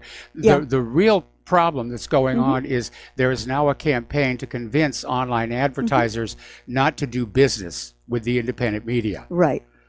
And we're dealing with that a little bit here. Yeah, unfortunately, we're dealing with that a little bit here. Mhm. Frankly, we need an angel to put a big chunk of cash into our operation here, or I'm going to have to sell Claire for medical I experiments. beg your pardon. I don't think so. Yes, dear. Anything you say, dear. Okay, and apparently a former journalist and writer by the name of Barbara Allen signed off on this, which is interesting enough because it does echo the Soros list. Both of them got retracted as of today. Yeah, well, there was a huge backlash. Yeah. And I'm going to speak directly to Miss Allen. May I call you Barbie as a term of disendearment? Who was, please, the researcher who, wallowing comfortably in their own ignorance, listed WRH as a conspiracy site? I mean, lady, come on, playing fast and loose with the facts. You have tarred a lot of our brother and sister bloggers with the same brush. And payback will be interesting. Well, And I don't Mike- know how much payback there's actually going to be. I mean, Soros has got lots of money. The Mhm. corporate media is definitely Mhm. on his side because we're cutting into their audience. Oh, I know, and I'm- into their profit line. Ever since the Mueller Yeah. report has Yeah. come on out, CNN and MSNBC's numbers have just Tanked. gone right into the Al Qaeda. Yep. So I have to wonder, and I'm calling this lady out, but in a nice way, okay? Precisely what was the database they used to come up with this ham-fistedly, pig-headedly idiotic characterization of the site? I think basically they just went out and got a bunch of other lists Yeah, that yeah. had already been compiled, including that ridiculous one from the New York Times Mhm. that they had to retract as well. Yeah. Now, Miss Allen should be able to tell our readers and listeners, as they deserve to know, by way of what means these sites were selected as double plus ungood. Because we don't Yeah. push the official line here. Yeah. And I remember looking at the list, and it wasn't just conspiracy. Mhm. We were listed under the category of rumor, which strikes me as very weird. Yeah. Because everything that we post on whatreallyhappened.com Mhm. has a hard link back to the source. Yeah, so there is no question that we do check our facts very intensely. And as a former journalistic professional, and Barbie, you lost any shred of credibility you ever had when you joined this bunch, you will remember perhaps the 5 interconnected precepts of real journalism: who, what, when, where, and why. Now, if you are not capable of doing this, which I think may be the case, it's going to be a very long time before Poynter gets its reputation back, other than in shreds, because of all this. So I am really confused here, as Mike just said. Every link we put up is hard linked to the source, so there can be absolutely no question as to attribution.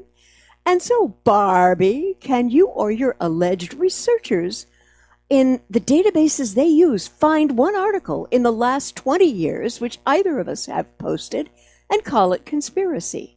Now, I challenge you to do this, my dear. Well, basically, Barbie. it depends on how you define a conspiracy. Yeah, Now, there's the yeah. legal definition, which is Mhm. two or more people getting together and Mhm. conspiring Mhm. to engage in illegal activity. Mhm. But today, the definition has sort of been mutated and Mhm. morphed to Yeah. simply apply a broad brush to Yeah. any reporting that is not in compliance with the official story. Right, Okay, right. so if you question the government on 9/11, oh, Mhm. conspiracy. Yeah. If you question the government on TW 800, conspiracy. Mhm. And by the way, the phrase conspiracy theorist Mhm. was created by the CIA in Yeah. the wake of the assassination of President John F. Kennedy Mhm. as a way of trying to dismiss Mhm. those who were seeing the obvious flaws in the official story without having to, address their questions. Right.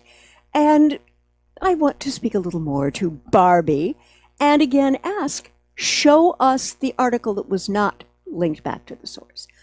We don't write conspiracy. We report facts in the most useful way possible for our readers and listeners.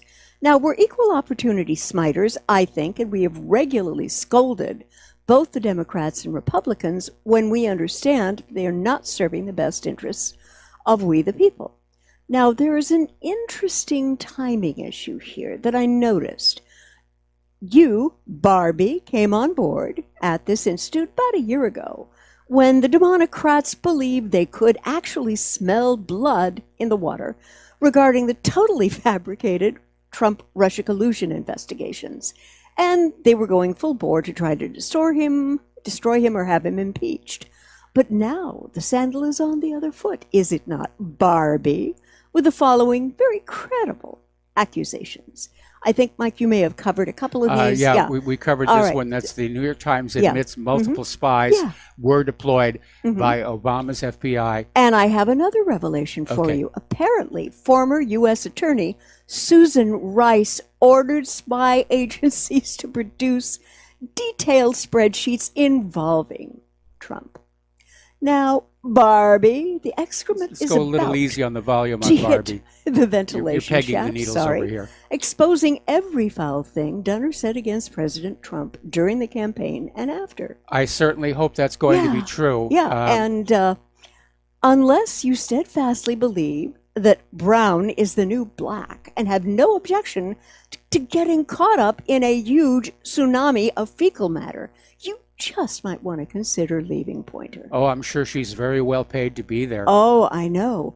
And the funny thing is that at the end of the day, this banned by Barbie is about to have the banned in Boston effect. And you would understand that. You were a journalist at one point, right? This being banned by Barbie is about to have the polar opposite effect than the one that you and the Sorosistas wanted to see happen. Well, over on Fox News Yeah. a little earlier, Uh-huh. they were actually reporting on the fact that Facebook, once again, has Mhm. gone on a rampage Mhm. against independent broadcasters like Watson and Alex Jones. Alex Jones, Yeah. Mhm. InfoWars, Farrakhan. Mhm. And if it's appearing on the TV, if it's being reported on the TV, that's going to get people to say, oh, I want to find out what's going on over there. Yeah, exactly.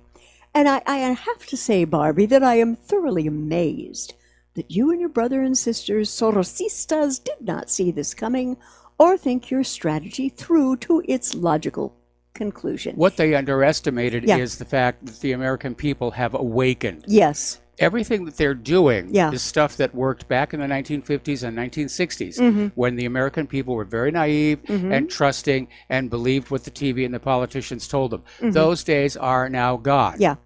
And so everybody is looking at something like this, like, oh, this website is being banned. Yep. Gee, I wonder what's over there that is such a threat. Yeah, and I will tell you, Barbie, readership will increase, ad revenues will go up every time something like this happens. Well, not the ad revenues, because the whole point of these banning lists is they're literally going to the ad agencies, the Mhm. online advertisers, Yeah. and saying, you don't want your brand tarnished by these people. Really, these Mhm. are terrible. You shouldn't be advertising. And it is. It's It's an economic hardship. Yeah, it is. And at some point, I think this will turn around. I would like against to see people. it turn around. Yeah. I've been doing this for a very, very long time. Yeah, I know. And it's very tiring and frustrating. Yep. Mhm. Not to mention, we're broke. Yes. Another thing that needs to be looked at here, federal judge sides with federal government, rules massive surveillance can remain secret. Now, this comes to us from The Mind Unleashed by Derek Brose. And despite just this abundance of public information detailing the U.S. government's secret warrantless mass surveillance programs, a federal judge has blocked a lawsuit claiming that revealing any details would threaten national security. A federal judge has ruled that the federal government can assert state secrets privilege to keep details of the warrantless mass surveillance program secret. Now, this came from U.S. District Judge Jeffrey White and brings an end to a legal battle that's lasted for more than a decade as 5 Americans sought to reveal the full scope of the controversial spying program.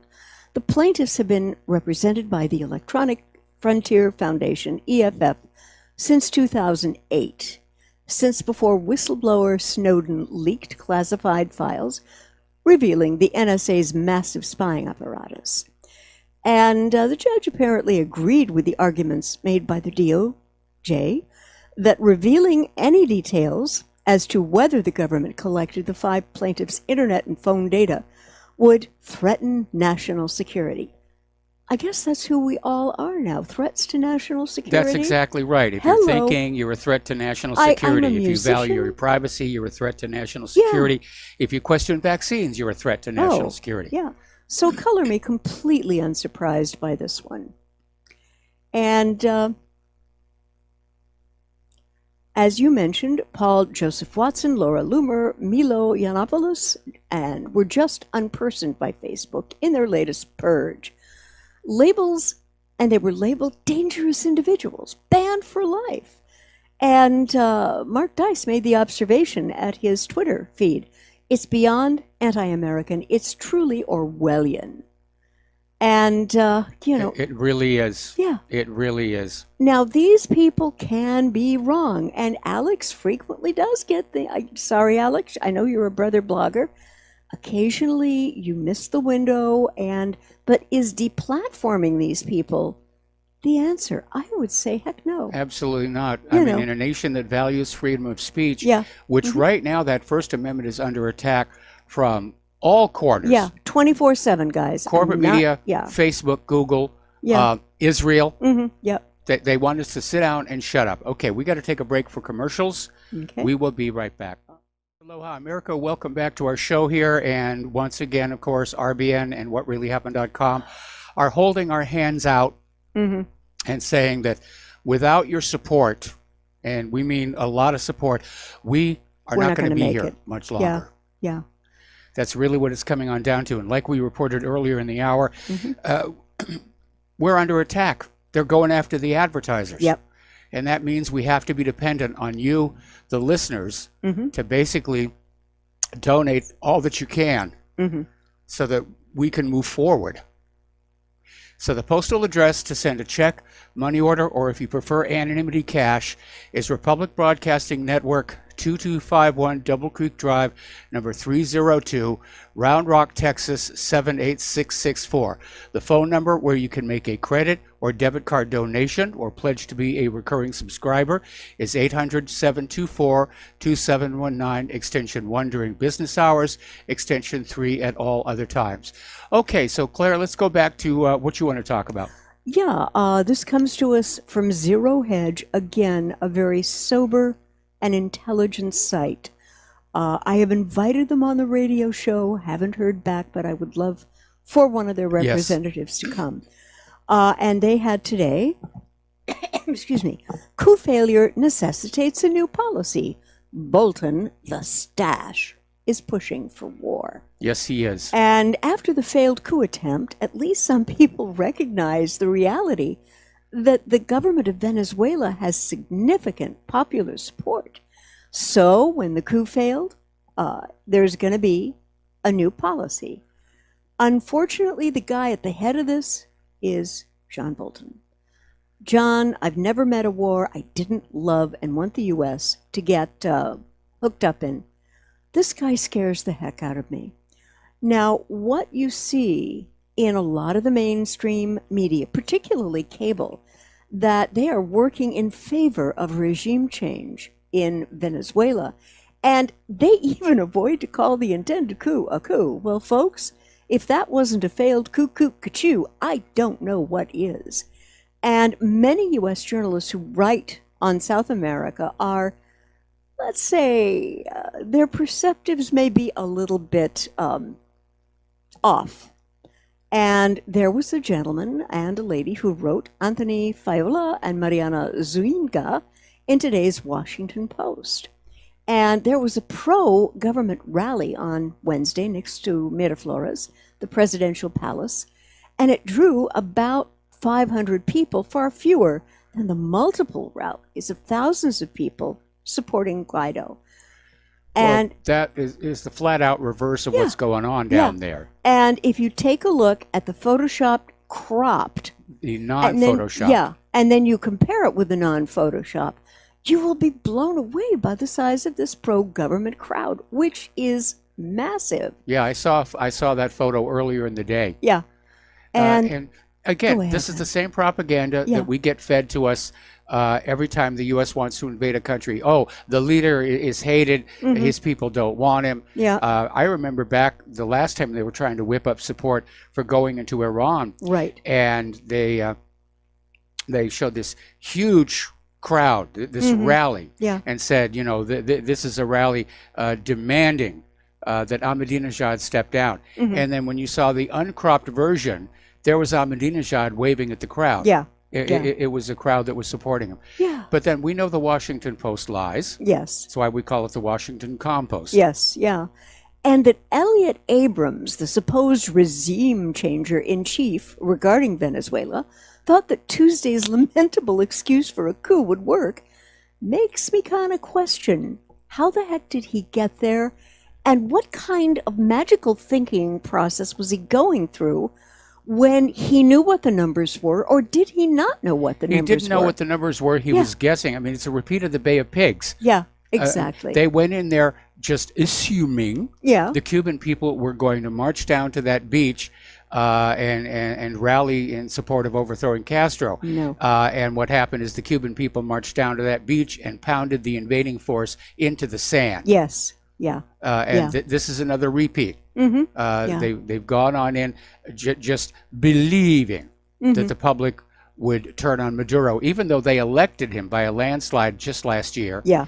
They went in there believing that the military could be encouraged to turn on Maduro. That really didn't happen. No. So the coup has failed, and the bovine excrement, of course, continues to pour out of the corporate media to try and convince us things are going great for the U.S. down in Venezuela, that this is all going to work out very well in the end. But you're right. John Bolton, he's out there arguing for war. The last report I had was that both Trump and the Pentagon are saying this is not a good idea for us to go into Venezuela. Yeah. It would be another Vietnam. And the U.S. does not do well in jungle warfare. Right. But Bolton's out there saying, do it, do it, do it. So, John, here's your rifle. Yeah. And here's your parachute. And have fun. We'll call Maduro and tell him you're on your way to kick his butt all by yourself. Right. We're going to sit this one out. Yeah. And after the break, I've got a very lovely, well, not lovely, but well-documented paper about what the U.S. Well, the break sanctions. is starting now, so we're going to have to let you go, and we'll put this on hold, and we'll be right back. All right. And aloha, America. Welcome back to our show here. And Claire, what is your next story? Well, the next story is a little bit more about Venezuela and Trump's neocons and what effects the sanctions are really having. There is a wonderful guy. I'd like to meet him and shake his hand. His name is Kurt Nimmo, and he does some very serious and intelligent reporting about what's happening. And he makes the observation that Bolton and the neocons now infesting the White House are all about war, mass murder, starvation, and the engineered immiseration of millions. But the Washington, D.C. based Center for Economic Policy Research, known by the acronym as CEPR, published a report last Thursday on the effects that U.S. sanctions are having against Venezuela. Now, this is a 27-page paper that was authored by economists Mark Weisbrot and Jeffrey Sachs, who said that the sanctions have inflicted very serious harm to human life in Venezuela. And here is another contribution by another blogger, Ricardo Vaz from Mint Press. The sanctions are depriving Venezuelans of life-saving medicines, medical equipment, and other essential imports. And this is from Weisbrot, who is the co-defender of CEPR. And for his part, Sachs added, American sanctions are deliberately aiming to wreck Venezuela's economy and thereby lead to a regime change. They make messes all over the world. Yes, they do. do. You know, they call it economic warfare, and it's in violation of international law because neocons don't look at international law. And one thing that Nemo said that is very troubling to me, the cult of MAGA, and that's the acronym, I believe, for Make America Great Again, right? Okay. Or a significant faction therein have absorbed the lies on Venezuela that has been put out by the neocons. And it makes them, in effect, a cheering section for mass murder. You know, and it was, and I'm beginning to like this gal a little bit, it was freshman Representative Ilhan Omar that brought out the neocon side of the MAGA cultists. She made the mistake of blaming the United States and its neocon hijacked foreign policy for the deepening crisis in Venezuela. And you know, Mike, I hate it when people in politics are telling the truth, but get jumped on or punished for it, which I think she did. That's in our culture. Oh, okay. man. You tell the official lie, and you'll be okay. If you challenge the official lie, if you try and tell the truth, you're under attack. Oh, it's the same thing that happened with Tulsi Gabbard, Yes. who went to Syria on her own and discovered the terrifying reality. And remember, this gal is a former vet and very bright. She saw that U.S. efforts in Syria were absolutely backward from what the U.S. should have been doing, and she got punished. Yes. And to some degree shot down also. Well, she's back now, and I wish her a lot of luck. I don't agree with everything that she says. No. But, you know, all I can tell, Tulsi, stay out of small aircraft. Yes, please. And there was a very thoughtful article yesterday, and I believe it's also out of Zero Hedge again. And it's titled The Microcosm of Everything Wrong with Foreign Policy. And it was this issue that the Senate failed to override the Trump veto on Yemen. Yes. This so bothers me.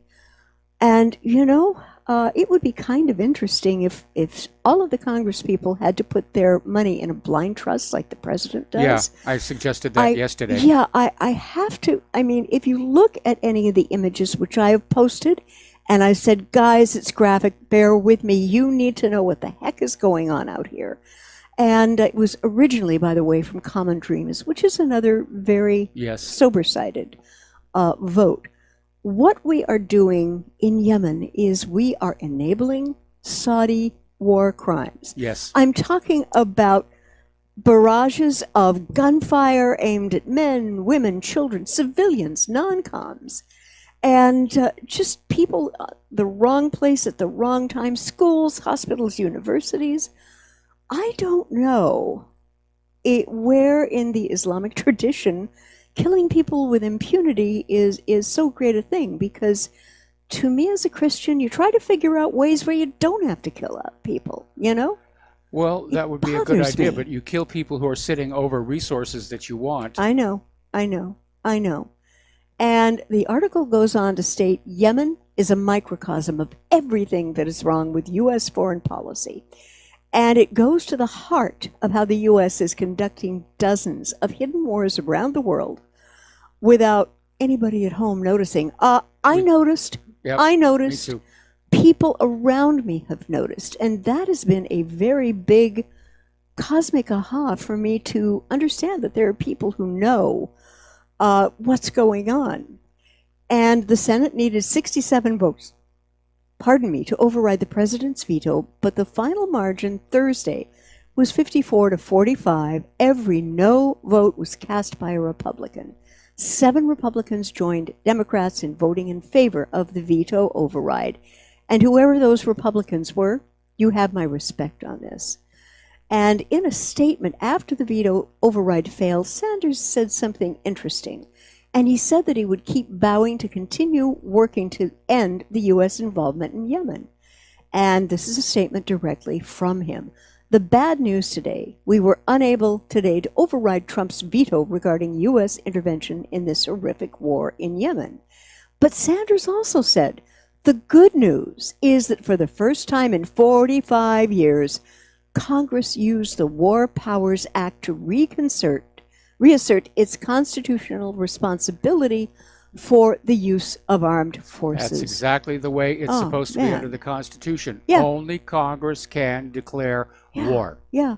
And, I look at these images many times through Bing.com because Google will not show them anymore. They want everything sanitized and sterilized for your viewing enjoyment. Yes, well, Google, folks, the search engine for funny kitten videos. Yeah, exactly. Guys, steel yourselves. If you type into a search engine, Bing.com, images, Yemeni children killed by Saudi air attacks, you will get something you're not going to get from the national news. Nope. And these figures are haunting, and especially the kids who are now suffering from malnutrition and cholera on top of it. The water infrastructure in Yemen has been completely blown to smithereens. Their ports are being blockaded by both the U.S. and the Saudi forces. I mean, come on. How do you possibly describe this as decent and moral? And as an American who's also a Christian, I can't. I just can't, Michael. No way. Yeah, it's pretty grim. It is not good. Yeah. Okay. And we have an interesting article here. And I think this came also from Zero Hedge. For lower paid workers, the robot overlords have arrived. This has to be about Amazon. Oh, yeah. And the article starts out a little bit tongue-in-cheek and says, it's time to stop worrying that robots will take our jobs and start worrying that they will decide who gets the jobs. And now with a lot of low-paid workers, their lives are increasingly governed by software and algorithms. Mike, can you kind of explain? I think I know what that word algorithm means. It's a computer formula. Could you? Yeah, basically that's it. Yeah. It's in fact, saying software and algorithms is kind of redundant from the Bureau of Redundancies Department. Yeah. Okay. And but that's basically what it is. Mm-hmm. And Amazon, of course, has come out with this system that tracks the productivity of its employees. Yeah. And can actually fire the employees with no human intervention. Nothing, not a zip. You're walking out the back door, you're punching your little time card, and you get handed a pink slip. You're fired. Yep. Yeah. This is, this is anti-human. I'm sorry. Yep. Amazon has done well in terms of how it has built itself up as an empire. But I think that part of that empire has to be focused back for the good of the people who work for you. I remember you telling me that Henry Ford, he hated unions, but he paid his workers enough so that they could buy the Fords. They could take them out in the community. People could see that this was the way of the future. That was his best advertising. And he had to say, the best way to become prosperous is to make the community around you prosper. Wisdom, which is absent here in the 21st century, where the attitude is, I want my billions now, and the rest of you stop screaming about minimum wage or the robot will fire you. That's pretty terrifying. And apparently, this technology news site, The Verge, Amazon has had to respond to a complaint that it had fired an employee from a Baltimore fulfillment center for federally protected activity, which could include union organizing. And Amazon said that the employee was fired for failing to meet productivity targets. This is a really bad road. I agree. As a business model. You take care of your people so your people take care of you. That, to me, should be at the heart and center of all business practices. Well, this Amazon system is basically the cybernetic equivalent of the overseer, with the whip behind you, faster, harder, faster. Yes.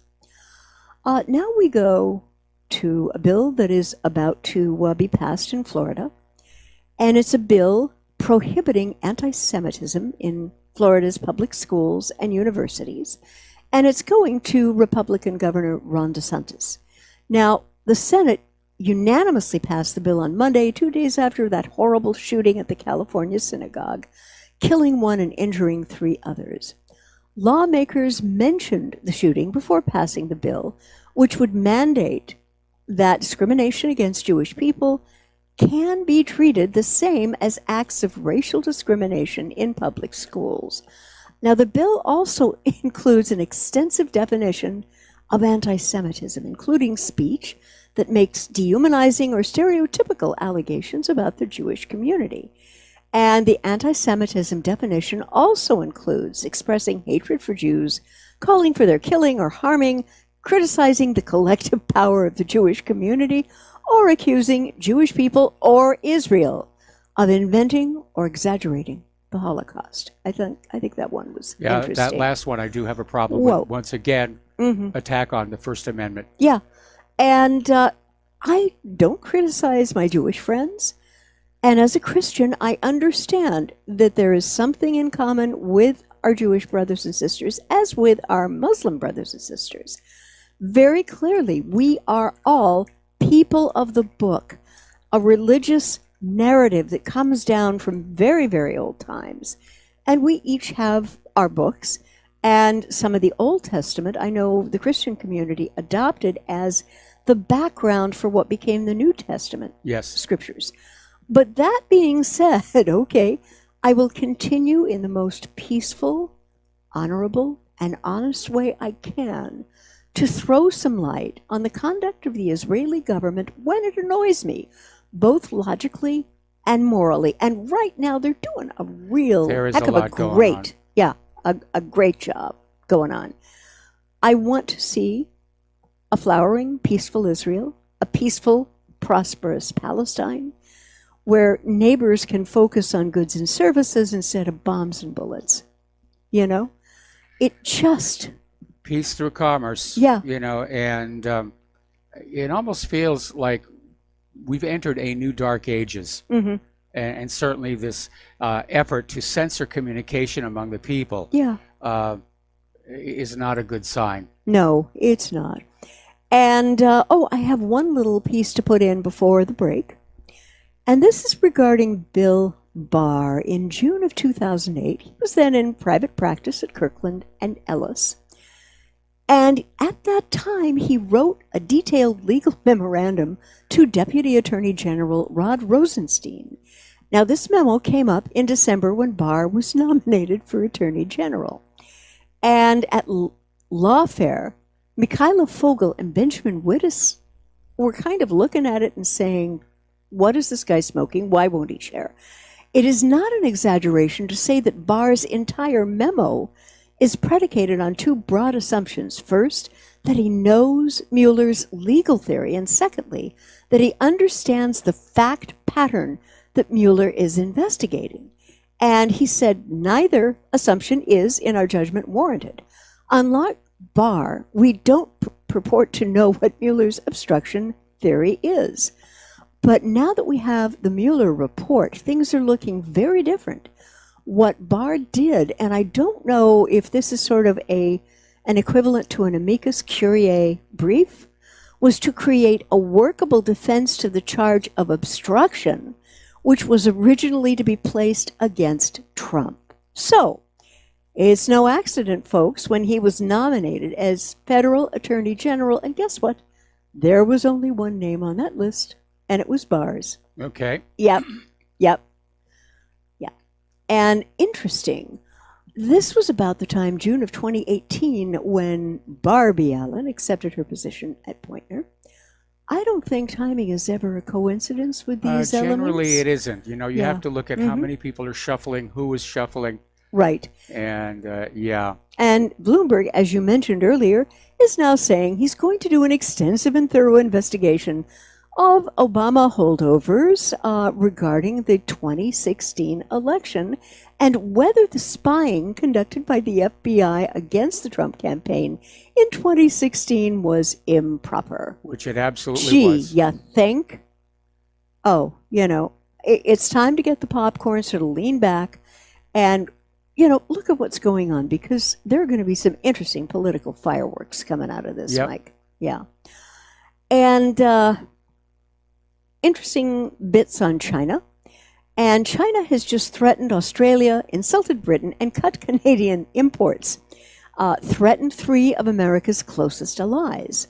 And the threats illustrate Xi's desire to shape a new international order of mercantilism with Beijing at the top.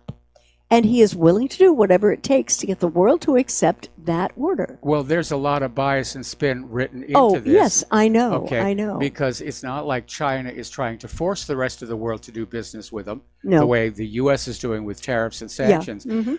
When that Belt and Road Initiative is completed, Mhm. it's going to be very attractive, and Right. the world is going to beat a path to his door. Oh, yes, absolutely. I'm really kind of... We have to take a break here. Okay, all right. All right, we're on our last commercial break. All Back right. with the last segment of our program Mhm. after these few words. Aloha, America. Welcome back to our show. Last segment of our program today. Mm-hmm. And Claire, you got a great story here. Yes, this is news. I didn't see it on any of the crawls of the corporate media. No. Yeah. But it's been official. The U.S. has renewed Iran sanction waivers for nuclear work. A moment of sanity? Who knew? The Trump administration today renewed 5 of 7 sanction waivers that allow Russia and European nations to conduct civilian nuclear cooperation with Iran, even as the U.S. steps up the pressure on Tehran, a U.S. official said. The waivers, which were due to expire Saturday, were extended between 45 and 90 days, shorter periods than had been granted in the past. But this will allow Iran to do some work at several nuclear sites to continue without U.S. penalties. Under the terms of the 2015 Iran nuclear deal, Russia and several European nations help to maintain these facilities, and they're engaged in converting equipment there for exclusively civilian use.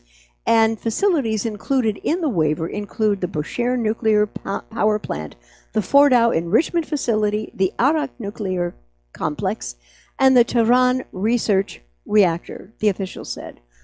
Must have been an adult there in the room somewhere that said, this may not be a good idea, and they got President Trump to listen.